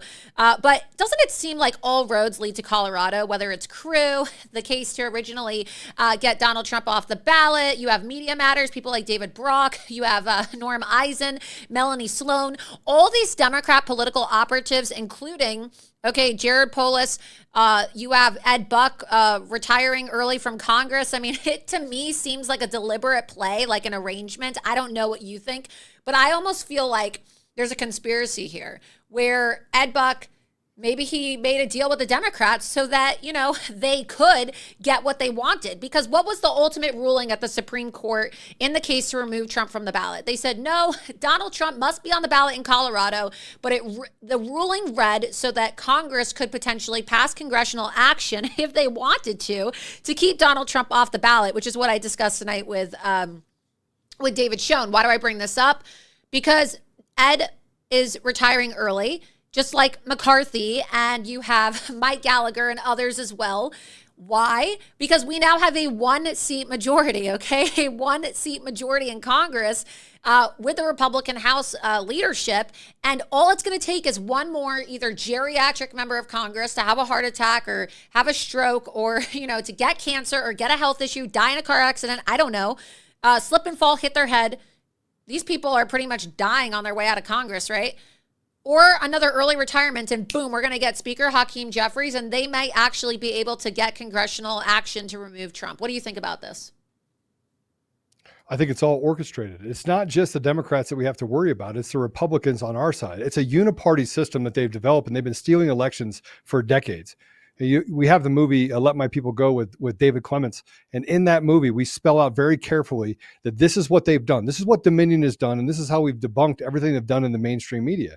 But no one's paying attention and no one's saying anything. And you talked about the lawsuit with Fox News. We had 2,000 pages or 2,000 emails that came out with Dominion Voting Systems in the case with Patrick Byrne. And he put it out there, and everyone acts like it's a nothing burger, but it actually spells out the fact that they had foreign nationals that were writing our election software, and that the people they were dealing with specifically was Eric Coomer, the director of strategy and security at Dominion Voting Systems. And so he was the quasi CEO of Dominion Voting Systems. And yet all they want to tell us is that there's nothing to see here. Everything leads back. You said Colorado. Everything leads back to Colorado, which happens to be the headquarters of Dominion, and the other headquarters is in Canada, and the same floor is shared with Open Societies, which is George Soros's nonprofit. Headquarters for Dominion, headquarters originally for Media Matters as well, which happened to be, a lot of people don't know that. Headquarter for the lawsuit by Crew, the organization that is funded by Soros.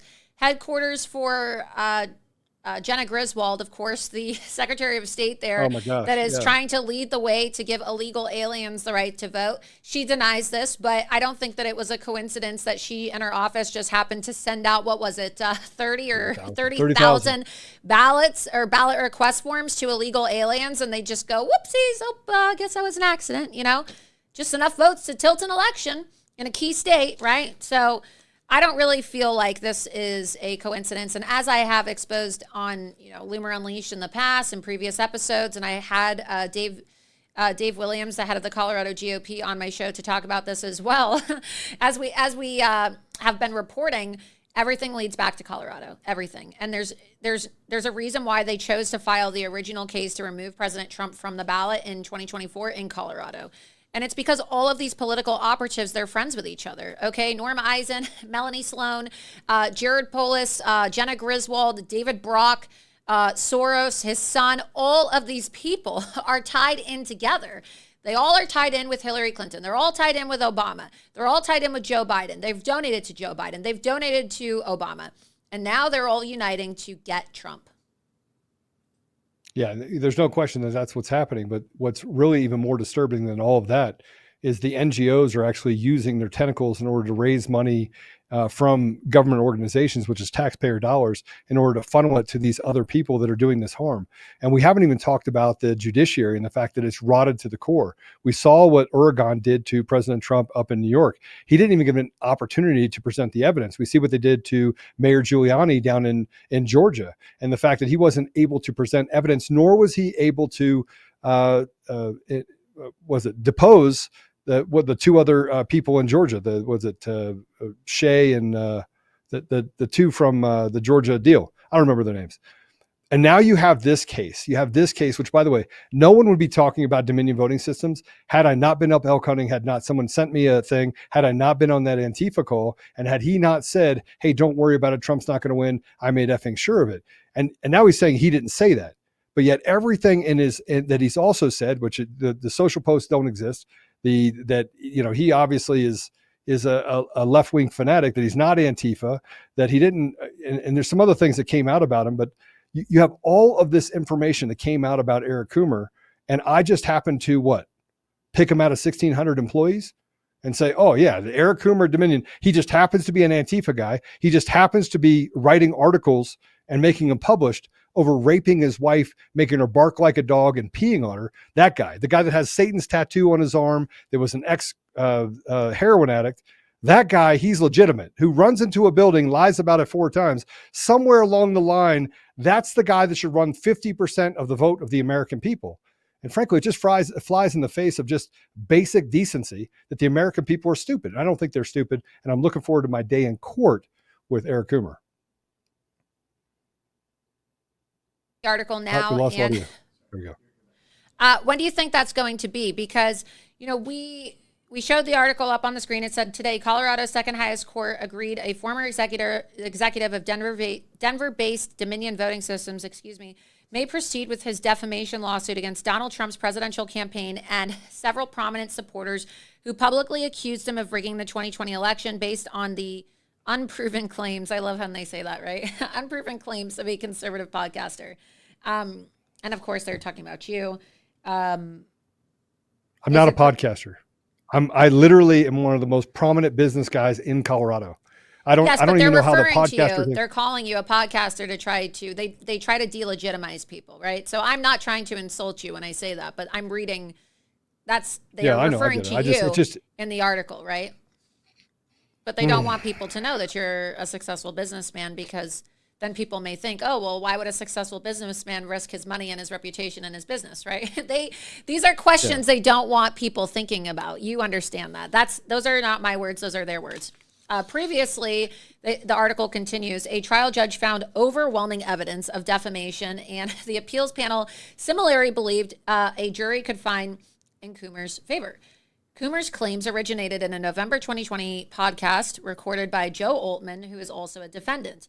They say in the article, days after the presidential election, Oltmann alleged he had recently listened in on an Antifa conference call, a reference to anti-fascist ideology. On the call, an unnamed participant referenced Eric, the Dominion guy. Oltmann alleged Eric said, quote, "Don't worry about the election. Trump is not going to win. I made effing sure of that." Yeah.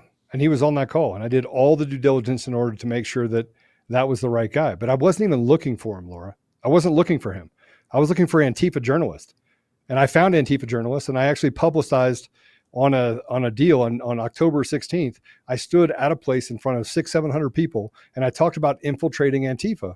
All the things that they said they're just bullshit. I mean, I'll just call it what it is. It's absolute bullshit. And the reason why I'm so upset about it is because I didn't get into this because I wanted money, I wanted fame. I don't even like people, right? So the whole idea of me, I don't like being in rooms with big people. You and me both. Right. I call myself an equal opportunity hater. I just want to be left in peace and quiet, and I want Donald Trump to be back in the White House. Now, look, I understand where you're coming from. I'm just reading this article, and I'm just wondering, given we've seen the way the courts operate in Colorado, they're not friendly to Donald Trump. The Supreme Court of Colorado ruled in favor of keeping Donald Trump off the ballot, and this ultimately went to the Supreme Court of the United States of America. We have video of Jenna Griswold getting lumered. Perp walked out of the, United States Supreme Court when they lost, looking like a bunch of morons, sitting there thinking that they're going to get away with depriving us of Donald Trump being our president. So what makes you think that you're actually going to get a fair trial in Colorado? Are you worried that you, just like President Trump, are not going to get a fair trial in Colorado? Because I'm looking at what's happened to Trump there. I'm looking at the activist judge who's appointed by Polis, funded by Soros. All these judges there, they're Democrats who have received donations from Soros. That's what they do. They like to keep these judges in their pockets. What do you do? Because you're now a victim of lawfare. Did you hear about this judge who held a sign at an Antifa rally that says, "If that was my son or daughter," referring to George Floyd, "I would have burned the world down"? Literally held the sign. That was the judge in this case. And what's the judge's name? Avery. Judge Avery. Avery. Sorry, yeah, I'm not trying to put you on the. I'm not trying to. No, because I put a name out of my. Here. There's another judge here, Judge Carl Schock. Is that a different judge, or is that different judge? They went on rotation. Okay. But this Judge Avery, actually check on it, Chris, and see if you can find out who it is. Judge Avery was literally appointed by Polis in March and put specifically on my case in May. And we know that Polis hates Trump. We know Polis hates Trump. Well, it gets worse. It gets worse. Yeah. A judge that literally already ruled against them, that you don't get depositions, don't get any of that. You either prove that you have something or you don't on the defamation, and comes in, does a status hearing, and does what's called a sua sponte response to the prosecutor, in this case, Coomer's lawyers, and tells them that, hey, if you want me to reconsider what the 20-year bench judge said, just file a motion to reconsider. In the middle of it, literally tells them to file a motion to reconsider the motion that you can't have access to discovery. I mean, it's the most blatant, egregious behavior, most corrupt behavior you could find. And not one lawyer that was on this from any one of them, any one of the defendants. And you mentioned Michelle Malkin. She literally, her lawyers couldn't believe it. Nobody's could believe it. And at the end of the day, she literally created this case out of thin air. We weren't allowed to call Coomer a liar. We weren't able to bring up the fact that he was a drug addict. We weren't able to bring up the fact, any of the details surrounding Eric Coomer, even the fact that he ran into a building and lied. None of that information was allowed to be made public inside of that suit. They controlled the entire narrative. And so, no, I'm not afraid. I'm absolutely not afraid. You know, yeah. I answer to God, period, end stop. Well, we need more people who are not going to be afraid. And how do you proceed from here? Do you think they're trying to bankrupt you? What do you think the end game of this? How are you surviving paying the legal fees? I mean, obviously, you're probably in a better financial situation than a lot of people in this country that are also being subjected to lawfare right now. But at the end of the day, money's still money, and you're probably, you know, taking a big hit and a big loss. How has this impacted you, your business, your livelihood, and your ability to function? Well, I got to tell you, I took back over my companies in November of 2023 after taking a 3-year hiatus to get a PhD in politics, which is really what happens when you get in a room with a bunch of politicians that really are mostly shit, if I'm being honest. So I did that, got back into my company. Things have been going well. But the other side is that it takes its toll on my family. I live in a house with bulletproof glass, thermal cameras. I've spent over $1 million in legal fees collectively on all of this. I beat one other defamation case that some Antifa, transgender, whatever you want to call it, brought against me. So I beat that case. I'll beat this case as well. It's going to take a lot of resources from my side. But at the end of the day, I believe in the principle that what they do to one of us, they do to all of us. I'll stand next to President Trump. I want free and fair elections. That's all I want. I want to have the ability for the American voice to be heard. I want people to have a seat at the table. I want to stop this ability for them to do and create this institutional slavery that they've created and this nihilistic government that thinks that we're lesser than them and that they can do whatever they want to us. We do not have a free and fair election system, and our judiciary is actually the root of the problem. These are not judges. These are activists. These are activists, yeah, especially in Colorado. Where do people follow you, and how do people follow along with this lawsuit? Well, the lawsuit should be fun. I'm going to talk about it tomorrow. I'm the host of Conservative Daily Podcast, so I guess that's where they got the I'm a podcaster part. But I run every day on Frank Speech. I hope to get you on Frank Speech. I really want you to be on Frank Speech. We rebuilt that platform. I think we rebuilt it just so that you could come on there and just let the lion loose. Yeah, the Loomer Unleashed. Yeah, look, I think Frank Speech is great. I really love Mike Lindell and all the work that he's done. And so I'd love to collaborate. You know, I have, an exclusive deal on Rumble, as people know. And so any way that we can make it work, I'd be happy to come on to Frank's Speech. I just have to make sure that, I'll call Chris. I'm not in, look, I think that right now it's an election year. I think that everybody's in favor of free speech. I'd love to come over and do some collaborations over on Frank's Speech. You're always welcome on Loomer Unleashed as well. I was just on your show earlier today as well.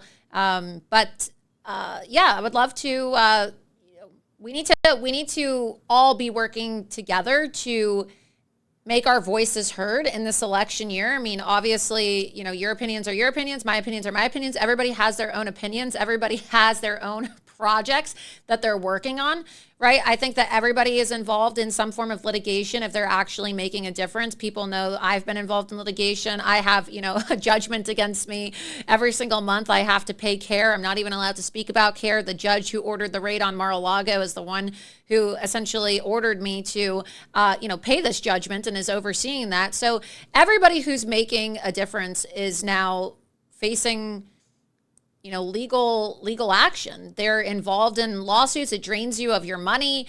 People have judgments against them, whether they think it's fair or not. I don't think it's fair. I really don't. But I feel like everybody, and I'll say this again, I just said this, but everybody who is making a difference and is fighting is involved in litigation. As I said before, I received a cease and desist from Dominion, and they threatened to sue me in 2021, right? After I had a protest outside the Smartmatic office. So I hope that you will stay strong. I hope that the other defendants will stay strong in this lawfare. It's unfortunate that President Trump is dragged into this as well. Breaking news. I mean, no one else is talking about this. This is the first we're hearing of it today, which is why I wanted to make sure we got you on the show. But again, one last time, where do people watch your show and where can they follow you on social media? Well, I just got banned from Twitter, X, again, for nonviolent, violent speech. That'll be the second time that I've been banned. They can find me on Truth Social. I hang my hat there mostly at Joe Oltmann, and obviously at CD Alerts on Twitter. They can follow some of the things about me. But I want to say this, Laura, the work that you do is super important. And, I do listen to your Loomer Unleashed podcast. And I'll tell you that I see the hits that you're taking, and I'll stay strong as long as you stay strong. How's that? Yeah, I appreciate it. It's hard sometimes, it's really hard. And you obviously have a lot more resources than I do, right? But these people really want to break you. They want to drain you. I've spent tons of money on legal fees too, and I'm not a wealthy individual. They completely banned me everywhere. I'm still banned. I am still banned on every single social media site and payment processor, except with the exception of X, because I got my account reinstated when Elon Musk purchased the account. But I want to remind everybody that I didn't just have my X forever. I was banned for 5 years and was only able to really build up my show. That's why I have almost 900,000 followers on X, and I only have about 45,000 subs on Rumble, because I wasn't able to really promote anything anywhere for the longest time, and I'm trying to rebuild, right? And so that's what they want to do. They want to censor people. They want to silence people. They want to destroy you financially, and then they want to ruin you with lawfare. And I feel like I've been victimized by activist judges too. I mean, how unlucky could I get, right? The judgment in my case is being enforced and overseen by Reinhart, the judge who ordered the raid on Mar-a-Lago. Okay, you think this guy likes me? You think this guy likes me when I'm, Miss Trump super fan? Okay, I don't think so. So, I actually don't think you're a Trump super fan. I just think you want what's best for the country, and Trump is what's best for the country. Yeah, I mean, look, I love President Trump. I certainly am a fan. I want what's best, but when they see the media headlines, right? And they see that I'm constantly in the news advocating and supporting Trump, I don't really feel like Judge Reinhart is going to think highly of me, or that he's going to be sympathetic to me. I don't think he has been sympathetic to me, which is why I have this judgment. So it is what it is. But unfortunately, I have a bit of a gag order in my case, and I'm not even allowed to really speak about my situation. And I have to give monthly payments, as I said. And a lot of people are in this situation. Look at President Trump, just had to pay, $175 million. So everybody is taking a beating financially, but we do it because we care about President Trump. We care about the truth. We care about our country. We care about fighting back against tech censorship. That is really the result of my judgments. And ultimately, we really want what's best for our country, and that is getting President Trump back into the office. 100%. I can't argue with any of that. Yeah. Well, Joe, thank you so much for joining me on Loomer Unleashed tonight. We wish you the best in your legal issues, and hopefully, the truth will set everybody free, as they say, right? Galatians 4:16. Am I the enemy because I tell you the truth? That's the reality. Thank you so much. And again, open invitation anytime you want to come on. Thanks for joining me tonight. All right. God bless you. Thank you. You as well. Thank you. Pretty incredible stuff, you guys. Pretty out of control. So that just broke tonight while we were on air. Ex-Dominion executives' defamation claims may proceed against Trump campaign and supporters. So never ends for President Trump and his supporters, right? So another lawsuit against Donald Trump that we can expect to see. All right, we are going to be joined by Charles Downs, of course, Loomer Unleashed DC contributor. Before that, though, we have this article. I believe it's from Axios. Let's get this Axios article up on screen. GOP revolts against Mike Johnson, tanks vote on FISA spy bill. So if you weren't paying attention, or maybe you were, I don't know, there's a lot to keep up with. They had a vote in Congress regarding the extension of FISA. And what is FISA? Well, we know that FISA was used to illegally spy on President Trump's campaign in 2016 at the order and request of Barack Hussein Obama. A group of conservatives defeated a procedural vote on a bill to reauthorize FISA after House Republican leadership dared them to vote no amid GOP infighting over the controversial spy bill. Why it matters. Congress is facing an April 19th deadline to re-up the government's authority to conduct surveillance on non-citizens abroad, with national security and privacy hawks fiercely divided on key language. 19 conservatives voted against the rule vote, saying they would not support it without warrant requirements they feel are necessary to ensure America's privacy rights, despite Speaker Johnson assuring an amendment would be brought to the floor. So we have Speaker Johnson, who flip-flopped, really. He said originally that he was going to oppose it, and then he flip-flopped. And even after President Trump posted on Truth Social, I think we even have a screenshot of that, posted on Truth Social, kill FISA, Mike Johnson seems to think he knows more than Donald Trump. He thinks that he knows better than Donald Trump. Last time I checked, okay, Donald Trump was the leader of the Republican Party, not Mike Johnson. But apparently Mike Johnson thinks that he's better than Donald Trump because he went against President Trump's request to kill the bill, even though we know that Donald Trump has said that FISA was used to spy on his campaign. Look at here. I tweeted this the other day. Kill FISA. It was illegally used against me and many others. They spied on my campaign, DJT. This was posted by President Trump the day that, of course, they ended up voting, Republicans, 19 of them, to kill the bill. But Mike Johnson, of course, couldn't get the balls to do the same, unfortunately. The big picture, according to Axios, Johnson previously warned members that they would get jammed by the Senate if the House failed to pass its bill.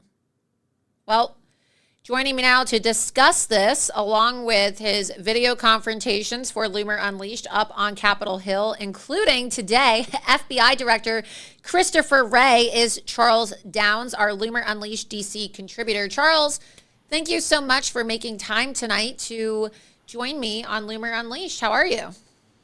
I'm doing great, Laura. Thanks for having me. It was such a fun week in Washington, D.C. We really exposed a lot. Looks like you had a really busy day. You caught up today with Christopher Wray, director of the FBI. Tell us about that. How did that go? What ended up happening? Yeah, and I just want to give a little more background to the pretext you were talking about, how they used FISA to spy on Trump's campaign in 2016. As we all know, they met up with a former M6 agent in Christopher Steele to create the Steele dossier. And what's really interesting is Barack Obama was recently in London, like 3 weeks ago. So we have Obama in London, then we have Obama flying with Biden to New York City, and now we have Christopher Wray coming to Congress to demand that FISA, the same thing that Obama and Clinton used to spy on Trump in 2016, be reauthorized. You can't even make this stuff up. And it's obvious that they want to spy on Trump's campaign again. And let me say this about Christopher Wray. I'm going to call him now King Christopher. I have never seen someone so entitled to themselves. I'm sure we're going to play the video here in a second. We'll see. Christopher Wray can't open his own door. So that's why I call him King Christopher. Then he gets out of the car and he's really, really angry we're there. And I don't want to ruin the rest, but it was just quite an experience because I got to see firsthand just how little the director of the FBI cares about the American people. Yeah, and not just the director of the FBI, but also DHS Secretary Alejandro Mayorkas as well. You confronted him. Charles and I have these daily phone calls, and we'll text each other and we'll say, hey, what's going on today up on Capitol Hill? I think that you should go confront this person. Charles, can you make it to Capitol Hill today? Or he'll say, hey, this hearing is taking place. What do you think I should do? And that's what we do. And we come up with the questions and people say, oh, how do you guys come up with this? Well, it's that simple, right? Charles is there up in DC. We send each other questions and sometimes I give feedback. No, I think this question's better. I think this wording is better. And then we say, okay, go have fun. He takes the train That's it. That's that simple, you guys. You could all do it yourself too. It's not like we're getting funding to do this. We don't get millions of dollars. We're not a multi-billion-dollar media company, okay? We're not even a multi-million-dollar media company. It's about having the will to do it, finding these people, paying attention, showing up and asking them the questions, waiting by the door when they get out of their SUV, and confronting them. So let's go ahead and play the clip of you today confronting FBI Director Christopher Wray, and then we'll play the clip of you. After I get your take on this clip, we'll then play the clip of you confronting Alejandro Mayorkas. But just watch this. This was today outside of the Senate building up on Capitol Hill. Christopher Wray, FBI Director. You want to spy on the Trump campaign again?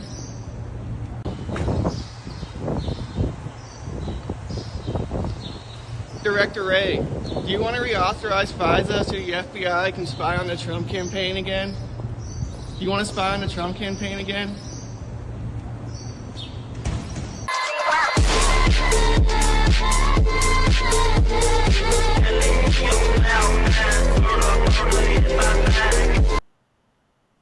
I love it. Christopher Wray, what a guy. So let me say this. I kid you not. That poor guy who opened the door for King Christopher, he was standing there for like 3 minutes, Laura. Like, he didn't come out of his car for a good like 3 to 5 minutes. I've never seen anything like it. And we see a lot of people coming and going from that spot on Capitol Hill. But yeah, he Let's waits see what in the people car in for the like chat 3 are to 5 saying minutes. too. I want to see For, what like, people some think about great it in the entrance. chat. People said hashtag downed. Woo, we got Loomered and we got downed. I'm just reading you the chat because people love you. People love you. Be sure that you're following Charles on Twitter as well. Let's get his Twitter up on the screen too so that all of you can follow him because he's great. He's up there on Capitol Hill asking all the questions every single day. And he's there, confronting people, writing articles on my website as well. And this is what you guys support. When you support Loomer Unleashed with your contributions, and when you subscribe on Locals and when you subscribe on Rumble, this is what your money goes towards. Of course, you are helping fund these Loomered videos and these investigations so that I can have a full-time correspondent up in Washington, D.C. to confront people. Because as you know, I live in Florida. Sometimes I go to D.C., right? But I need a full-time correspondent up there. And that's Charles. That's what Charles does. And it's been a long time coming for me to build the team that I have. And we want to keep on growing the team. We want to keep on doing more. Charles is actually going to be taking the train on Monday morning from D.C. to New York City to come join me when I am outside of the courthouse supporting President Trump, reporting on the trial that is set to take place this Monday. And so that's what your money goes towards, of course. Travel expenses, camera crews. We're going to be flying the entire team out there with a camera crew so that we can do the show live from New York City. And of course, we need your support to do that. So let's see. Charles is the real deal reporting. Charles kicks ass. Great work, Charles. Love Charles. Down, let's say, way to go, Loomer. Ray got Loomered. They love you, Charles. They love you. Everybody loves you.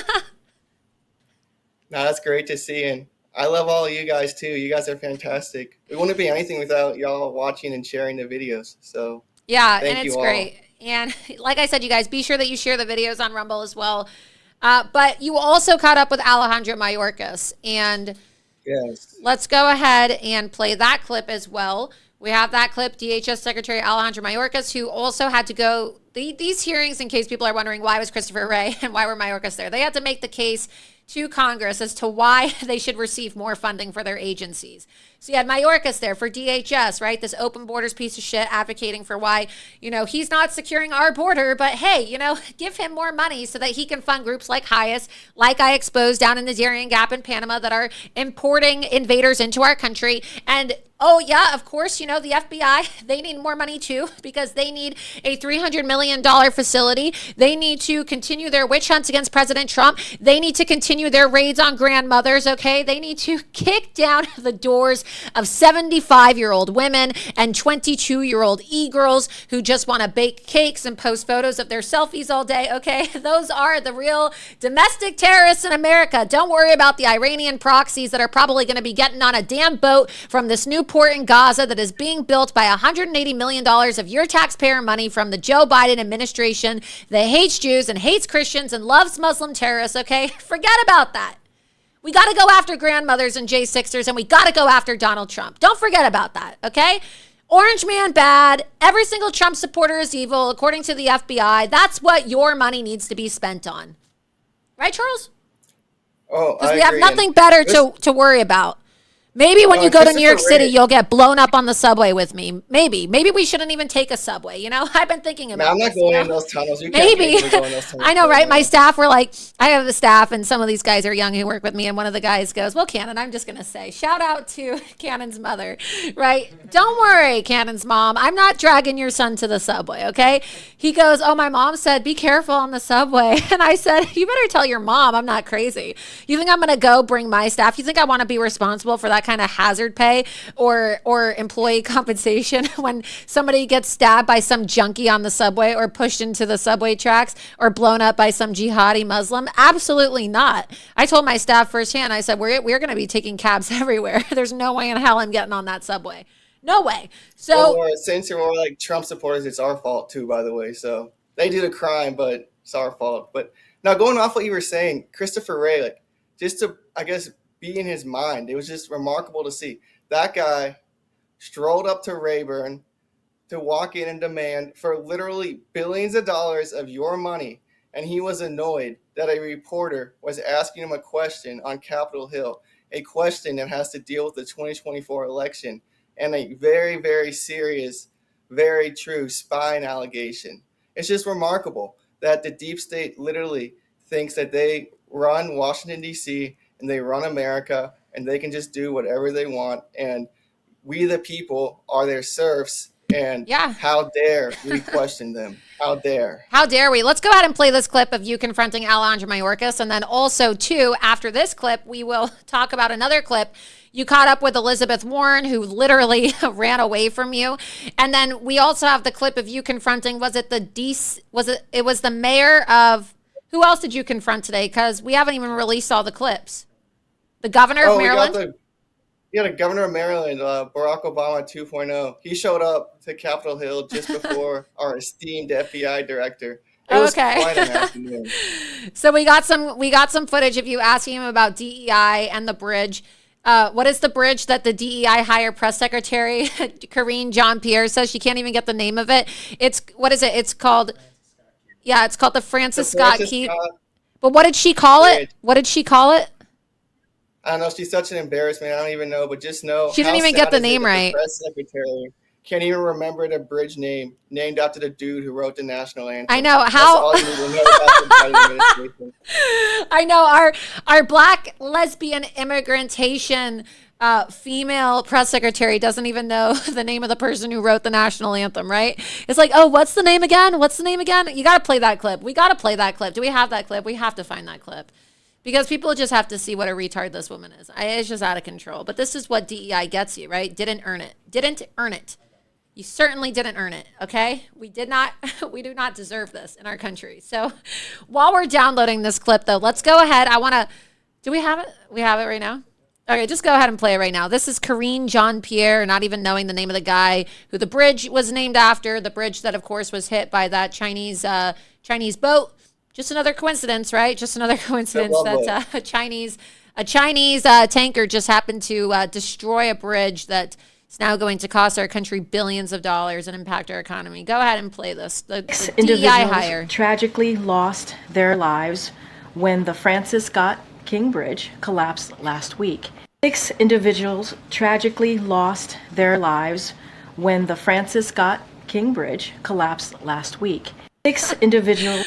The Francis Scott King. Yeah. I mean, I think she probably deep down in her mind wants to rename it after like Martin Luther King, right? So she's already thinking in her mind of, oh, how can we make this bridge a DEI bridge? Joe Biden, I want to know. I don't know. Like, she doesn't sound like a Shaniqua. She actually has like a very annoying third world accent, but whatever. I don't care. I'm sure Media Matters is going to clip that. Oh, Laura Loomer says that Karine Jean-Pierre has an annoying third world accent. Yeah, she does. I mean it, okay? I don't give a shit. Clip it. I don't care. I said what I said. She's annoying. She doesn't deserve the job that she's in. I'll make a much better press secretary someday. You'll see. I agree. That's going to be an upgrade, okay? Let's go ahead and play this clip right now of you confronting DHS Secretary Alejandro Mayorkas.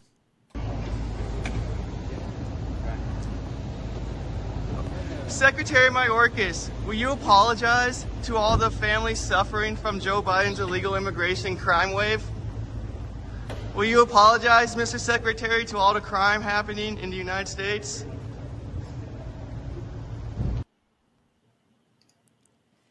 Powerful question, I think.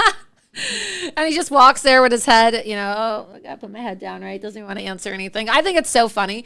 Not funny that we have a crime wave, but it's funny how these people just sit there and they're like, oh, they want to talk so much shit online. They want to say Trump's a racist and they want to say all the shit. They love talking shit, don't they? Christopher Wray loves saying that white Christian conservative men are the biggest terror threat. Oh, wow. Ultra MAGA. Ultra MAGA is the biggest terror threat in the country. But when you show up and you confront that son of a bitch to his face, he sure has nothing to say, right? Nah, he's annoyed. He's like, how dare you? And let's talk about Mayorkas for a second. When I asked that question, I had like all of America in mind. It's so awful what's happening with Joe Biden's illegal immigration crime wave. We obviously have that violent crime, murders and rapes and holdups, not good. But we also have economic crime. I mean, look what's happening in Iowa. They're losing factories to go to New York because they can hire illegal immigrants for cheap wages in New York City. So many people are getting affected by this crime wave. And Secretary Mayorkas can't answer. And this happened yesterday, and I thought it was so telling that President Trump was on Trump Force One, going to Chick-fil-A, meeting with people. And not just anybody. He was meeting with black people, because, oh, wow, Donald Trump's a white supremacist. That's why all these black people, many of whom are, wearing dreads, and a lot of them are, I'm just saying, like, when I point out the fact that they're wearing dreads, it's because, it's not just any type of black people, right? They have people in Atlanta, urban black people, okay? People who are not traditionally Republican voters, okay? So it's important for me to point that out. There's a difference between just regular black people and urban black people. There is. The culture is a lot different in Atlanta, Georgia.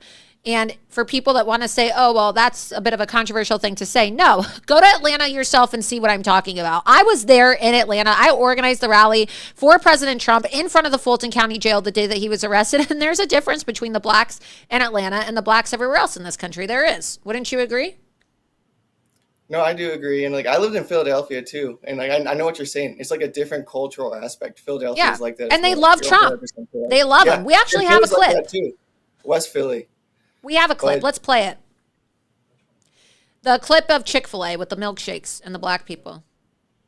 And keep in mind, this is when Joe Biden's people, I don't want to interrupt Trump. I wanted to take care of the customers. Can I have 30 milkshakes? And also some chicken. I wanted to take care of the customers.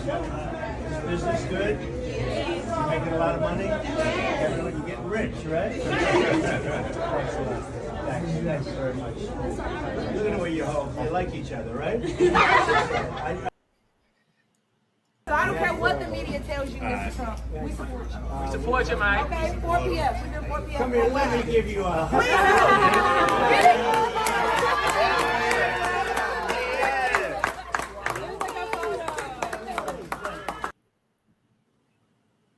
That's so awesome. You just love to see it. I love it, and she's going to tell that story forever.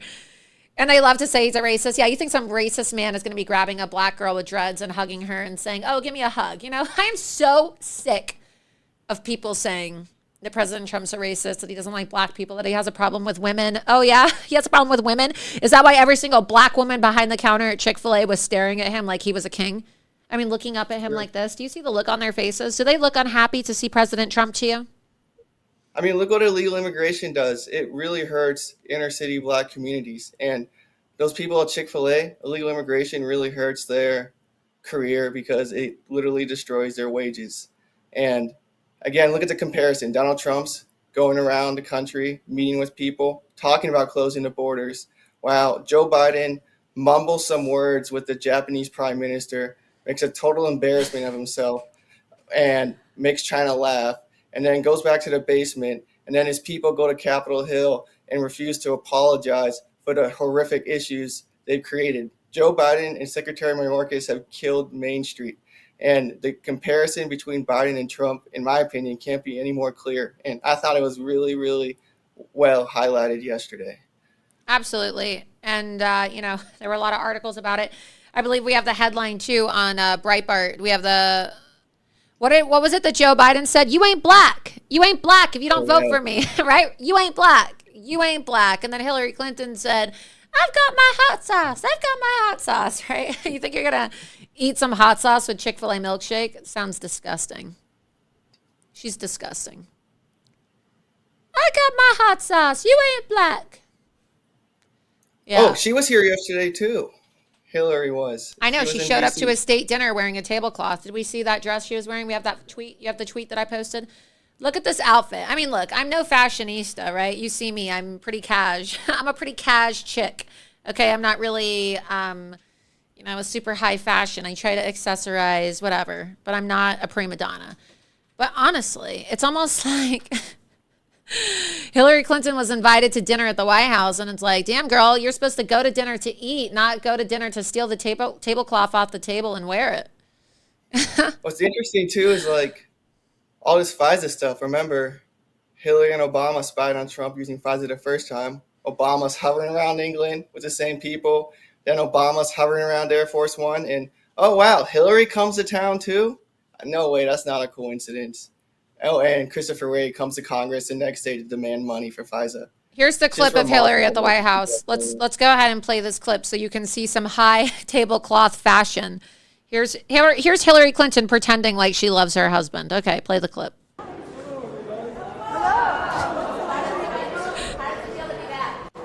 Great, especially for this. Who's going to win the election? Great friends. How are you guys feeling about 2024? Oh, we're having a good time tonight.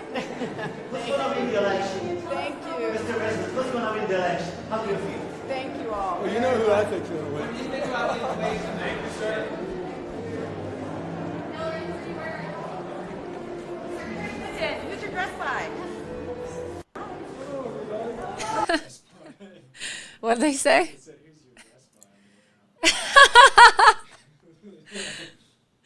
It's just, someone said she's hiding her colostomy bag. No, some people have said that she's sick. Some people have said, and they say that Joe Biden as well.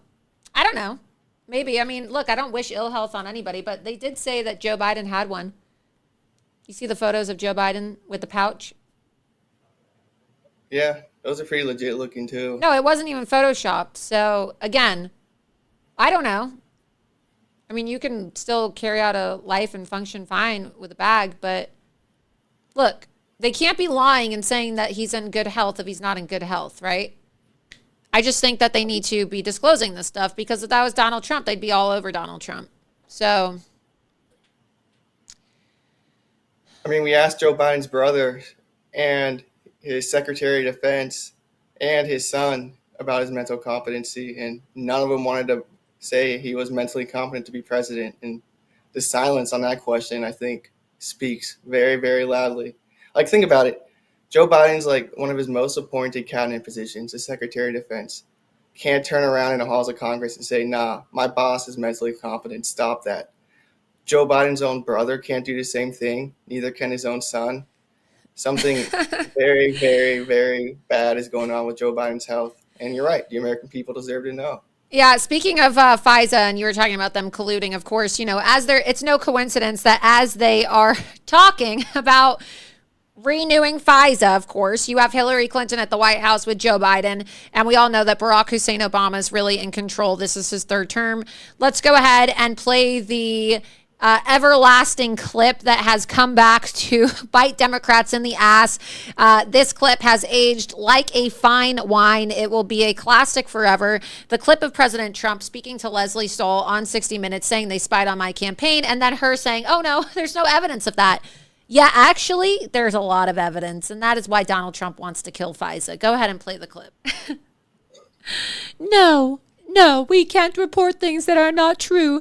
That's why we spent 2 years, actually 4 years, reporting on Russia collusion hoax and accusing you of pissing on Russian prostitutes. Yeah, you can't report things that are not true. These people are such jokes. They are So awful.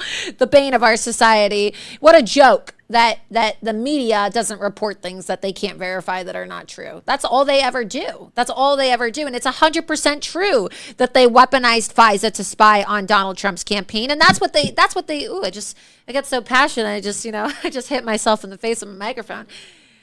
They want FISA to be extended, and that's why they're so pissed off about it being killed off, okay, in this bill this last week. That's why Mike Johnson is being so combative, because I truly believe that's what they want to do. They want the Democrats to take back control of the House, Charles, and you can tell me what you think about this. They want to take back and win back this one-seat majority so that we can have Speaker Hakeem Jeffries, and then they want to use that Colorado ruling, and they want to use that little semantic interpretation there to get a congressional pathway to kick Donald Trump off the ballot, even if he is the official nominee after the RNC convention in Wisconsin this summer. And then they want to use FISA to spy on his campaign and all of his supporters. What do you think? You're 100% right. And our friend Jamie Raskin, the guy who says we need to be deprogrammed, he literally said he's going to put a bill out on the floor in Congress that says Donald Trump can't be president because he's guilty of insurrection. So Jamie, who everyone remember was one of the leading J6 committee members, he's a lawyer. He was the one who actually wrote the 14th Amendment flawed theory in the first place that said Trump could get kicked off the ballot. So everything this guy says we should take seriously. That's why we like to talk to him so much. But yes, you're 100% right. Jamie said that's what they're going to do, because it's so funny.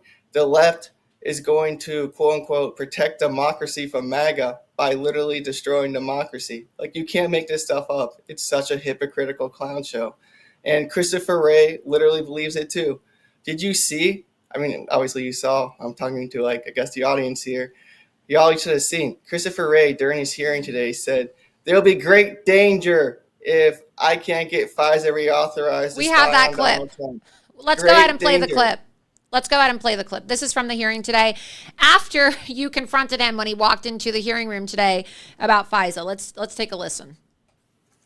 So let me be clear. Failure to reauthorize 702 or gutting it with some new kind of warrant requirement would be dangerous and put Americans' lives at risk. Second, we need people.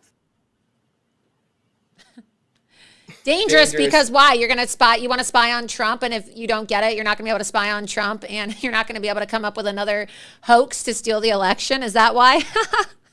Is that why it's dangerous? Right? I mean, these people are just so, it's comical. It is comical at this point because they're so predictable, Charles. They are so predictable. And I was going to say this too. That's such a powerful video. So as he's saying that, those pro Joe Biden voters, all people code pink, vote for Joe Biden, no matter what they say, are who have literally held insurrections every week. Almost Congress has been in. They held an insurrection. They have a great time doing it. They're in the back literally throwing paint, making fools of themselves. So Christopher Wray literally sends the FBI to Trump supporters' houses, knocks down their doors, ruins their lives, makes them go bankrupt over doing the same exact thing that these code pink people have been doing for months. And he's saying, throwing a temper tantrum, that if you don't reauthorize FISA so I can spy on MAGA, that people are going to be in danger. It's just a perfect hypocritical snapshot of Joe Biden's America, which is just a clown show of lawlessness. It's just remarkable. And obviously, keep in mind, this is after he had a little panic attack when he walked in and didn't want to answer our questions. Right. Crazy. I'm just looking at the chat and people can't believe it.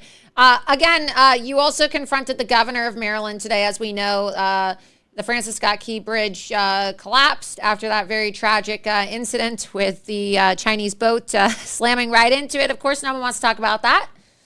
Perhaps there's some Mitch McConnell connections there, too, that is the reason why no one wants to talk about this incident. But let's go ahead. You caught up with him today as well, the governor of Maryland. Let's go and see this clip and see what he had to say.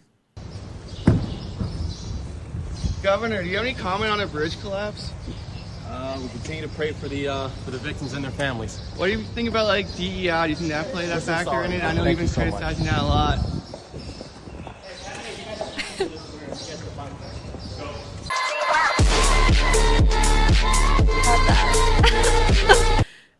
So we ain't going to talk about that. You didn't earn it. You didn't earn it. DEI spells D-I-E, die. We ain't going to talk about that. No, it's just. What'd you say, Cannon? Cannon wants to talk. I love how willing he was to talk until Charles brought up DEI. He turned on a dime. He was so happy to see you. He's like, oh, yeah, hey, man, what's up? I'm a celebrity. Ooh, you recognize me? Oh, wow, yeah, you wanted to get my face with the camera? He was, like, buttoning up his suit. He was feeling himself. Ready to go. He was ready to go until you said DEI, and he's like, oh, we're not going to talk about that. He's like Obama's handpicked guy, too. Like, the Hill said, like, Obama said he's next to him. Of course, so. Obama 2.0. If I had a son, that would be him, right? But that's his son, right after Trayvon Martin, right? That's his other son. It's just funny too because like this is just another example of Democrats who love to go on MSNBC and CNN and talk shit. Like, remember he's like, "How dare you criticize DEI? You're racist. You're racist." And then when he's asked about like his comments calling people criticizing DEI racist, he runs away like a scared coward. Oh my God. Seems to be It's a so theme funny. among many on the left, running like cowards. We need to play it again. It's just too funny. It's just too good. Play it again. Governor, do you have any comment on a bridge collapse? We continue to pray for the victims and their families. What do you think about like DEI? Do you think that played a factor in it? I know Thank you've been you so much. criticizing that a lot.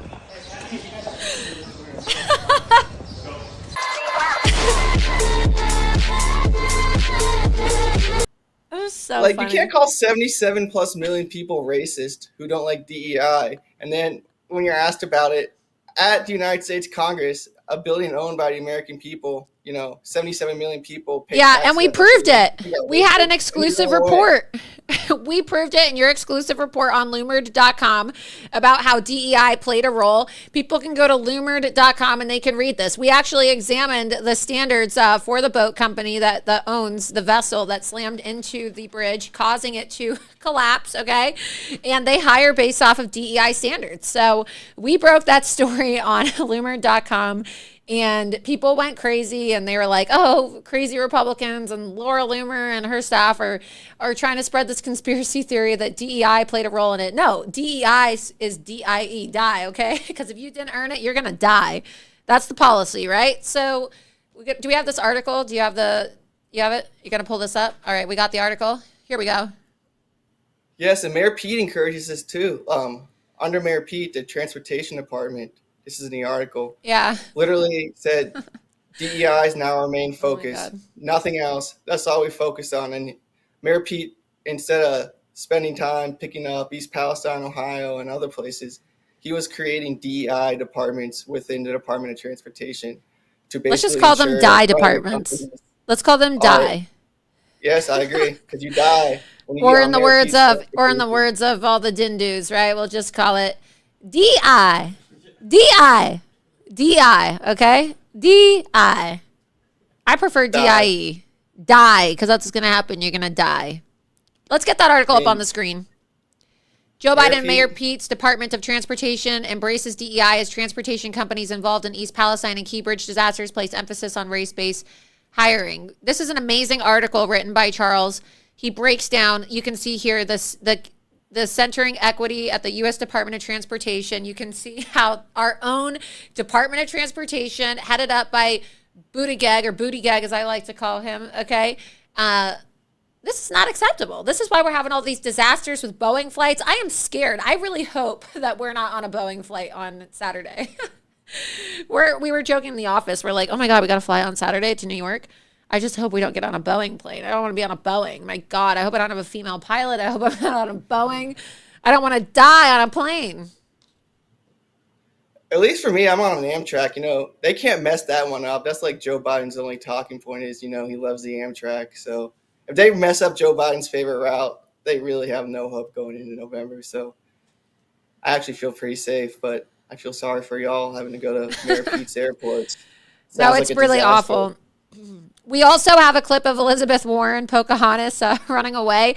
You showed up to questioned people when you were questioning Mayorkas, and they wouldn't allow you inside, but they allowed for all the pro-Hamas jihadis in.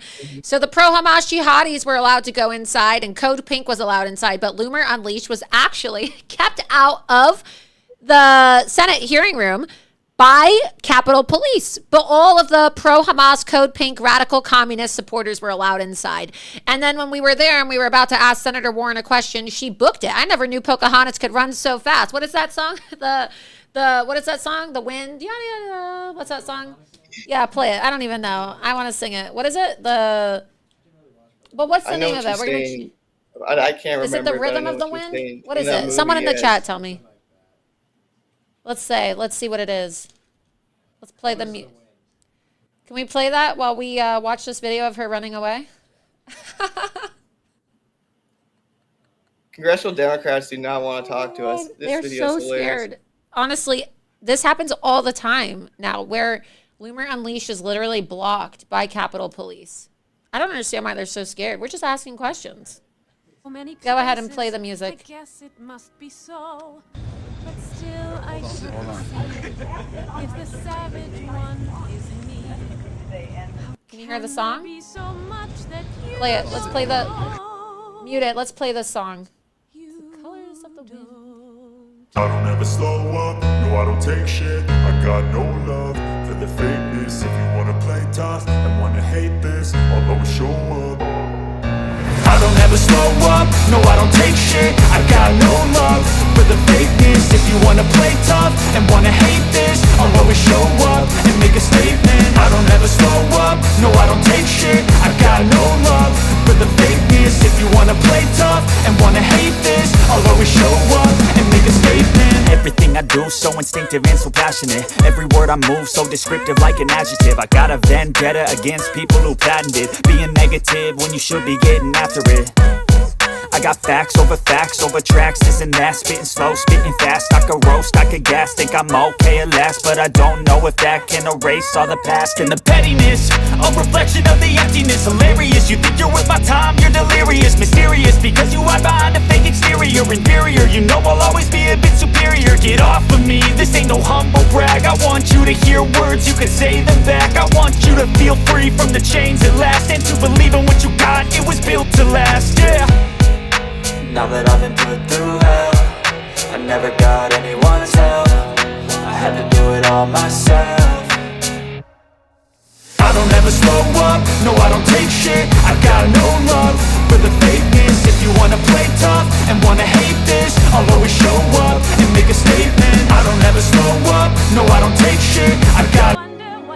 Let's end that. You ever heard a wolf cry? Her name is... But now I just made the connection. It all makes sense. It all makes sense. That's why we call her Pocahontas. She was running really fast, like she saw John Smith or something. Yeah. I don't know. But she had to run into the Senate She had to office go building. get her She John was Smith. forced to do it. John Smith. She has to go give Zelensky more money. So Yeah. Too bad he wasn't there that day. Usually he's around Capitol Hill begging for money. That's kind of what he does too. Yep, wearing her blue colors. Let's go to the chat. Let's see. What do you think, y'all? Do you all think that that's her song? Oh, the fastest fake Indian I've ever seen.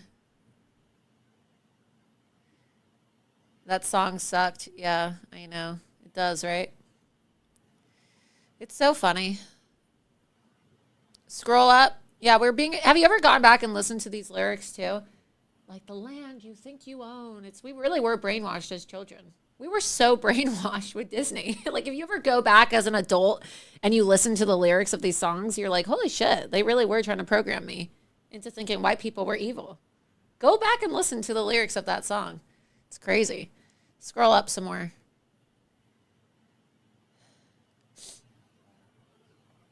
I'm not going to sing, you guys.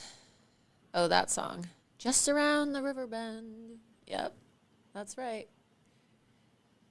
They don't want to get loomered. Let's see what else. Well, Charles, anything else that you want to add? You did great work this week with Loomer Unleashed.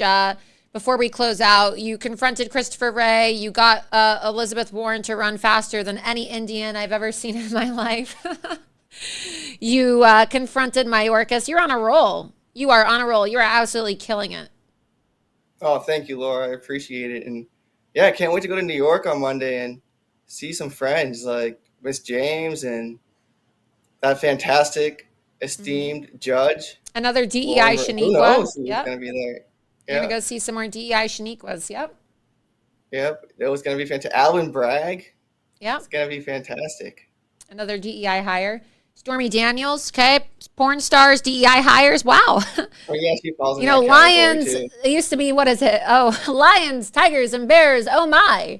Now it's DEI trap queens and porn stars and corrupt judges. Oh, my. Welcome to Biden's America. It's a fun place. Yeah, it's awful. Charles, where do people Super follow great. you?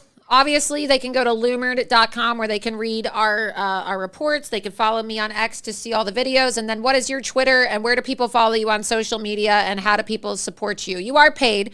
You are paid. You are a paid employee, but I do encourage people to use the tip button. If you enjoy his work, the tip button at the top of his X account, you can tip him. That's a feature on X that allows you to send extra cash to your favorite journalists and content creators. And I encourage all of you to support Charles as well. But where do people go to follow you and support you, Charles? Yeah, y'all could follow me on Truth and Twitter at the Charles Downs. That's it for both social media platforms. So give me a follow and yeah, hit that tip button on X if you'd like to and you enjoy the work. But it's What's gonna your be a fun Cash week App? next week. What's your Cash App? I think it's just Cash App, honestly, on that X account, but it's up there if people hit it. Okay, I so know your sometimes Cash App it doesn't show up information your is on account, there. but yeah, it's all set up, ready to go. But yeah, definitely make sure to give me a follow because you never know who's going to get confronted next. Yeah, you never know. A bunch of You clowns never know. coming to Washington, D.C. It's literally the clown show of the earth right now. So stay tuned. It's going to be fun. Yep, stay tuned. All right, Charles. Well, thanks so much for joining me. Thanks so much for all your hard work. And I will see you in New York on Monday. Woo, it's going to be so much Yes, see fun, you right? Monday, Laura. Yeah, dealing with all the See you Monday, crazies. Alvin, and everyone else, and Stormy. Can't wait. Can't to meet wait. you first. Oh, yeah. It's going to be very, very fun. Safe travels on the train. I hope there's no DEI disasters on Mayor Pete's trains. No, they can't mess that up because that's the only thing Joe Biden cares about. So I feel pretty safe. But Okay, yeah. stay safe in the Yeah. air. I feel bad for you guys. Have fun at Mayor Pete's airports. They're a disaster. Of course. All right, Charles. Thank you so much. All right. See you, Laura. He's great. And of course, I'm really grateful that I have an amazing team over at Loomer Unleashed. And the way that you can support Loomer Unleashed is by going to rumble.com/Laura Loomer, rumble.com/Laura Loomer, and you can click the subscribe button. It's free to subscribe. Be sure that you're following my channel. And then you can click Get Loomered. Be sure that you click Get Loomered. And when you click Get Loomered, click support. That takes you to my locals page, loomer.locals.com. And for $7 a month or $70 per year, you can support the work that I'm doing so that I can continue to provide you with these groundbreaking video reports and investigations and also travel to, confront people, expose people. It's all 100% funded by you, the people, and the viewers. And so if I don't have any viewers, if I don't have any supporters, I don't get to go confront people. We don't get to Loomer people. We don't get to have Loomer Unleashed anymore. You can also give a one-time donation as well by donating there. So be sure that you click that. Again, rumble.com/Laura Loomer, rumble.com/Laura Loomer, or loomer.locals.com. Please be sure that you're following. Again, I want to thank Genucell, the sponsor of tonight's episode of Loomer Unleashed. You can go to genucell.com/Loomer, genucell.com/Loomer for discounts on your skincare. It doesn't matter if you're a man or a woman. Everybody needs proper skincare. So again, genucell.com/Loomer for all savings. I will be in New York City this weekend. I will be there all week next week. So Loomer Unleashed will be live Tuesday and Thursday from New York City. So be sure that you tune in. Obviously, it's the same time zone as well. So unless something crazy happens, we still will be going live every Tuesday and Thursday at 8 p.m. Eastern. I will be outside of the courthouse on Monday morning, bright and early. So if you're there, be sure that you also go follow my X for updates. I will be, encouraging people to show up. Bring your bullhorns, bring your Trump hats, bring your MAGA shirts, bring your Trump signs, whatever you want to bring. Be peaceful, but show up and support President Trump, because we don't want the media dominating the narrative. We don't want to have a bunch of resistors and Antifa, and the Palestinians are having their rally the same day they're going on their national strike. Coincidence, right? I don't think so.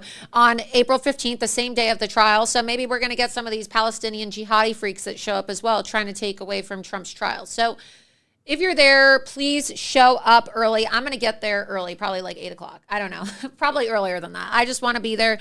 I'll be providing coverage not only for Loomer Unleashed, but also Real America's Voice, The War Room with Steve Bannon, and other Real America's Voice shows as well. So if you watch Rav on Rumble, you can tune in, and I will be providing coverage for them along with Mike Davis, I believe. And they're sending a crew with them. But they asked me to do some coverage, and I will be doing coverage for them as well as Loomer Unleashed.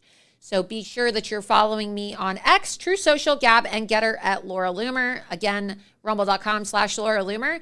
And I hope that all of you will follow all of my updates this coming week and support President Trump as he continues to go back into the belly of the beast and the corrupt judicial circuit of New York City, where these corrupt judges really just want to destroy our country, and they want to try to destroy President Trump's chances of getting into the White House. We're not going to allow that to happen. We're going to stand with President Trump.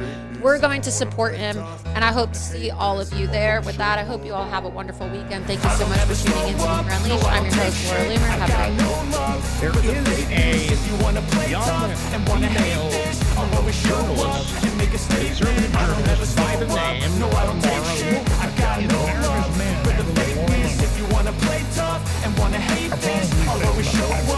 Chained herself. She chained herself.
Gonna learn the consequence of being incompetent. Mental health is confidence, dreams and some honestness. I'm not here to save the day, that's for you to take away. I could play a million mind games, but instead I say something not illogical, something that is topical. Rub it on and watch it go, make yourself unstoppable. Dreams are irresponsible, but they're always possible. If you just believe, you could be so remarkable. Thoughts in my head, a collage and they spread. I'll be great one day, going off of my meds. No, I'm not giving up, no, I'm not giving in. I will make it to the top, taking off in the wind. I gotta make it, I'm saving every day to taste it. I'm patient, but my mind, it can hardly take it. I'm chasing a dream that I've had for several ages. A vacant, modern kingdom for the taking.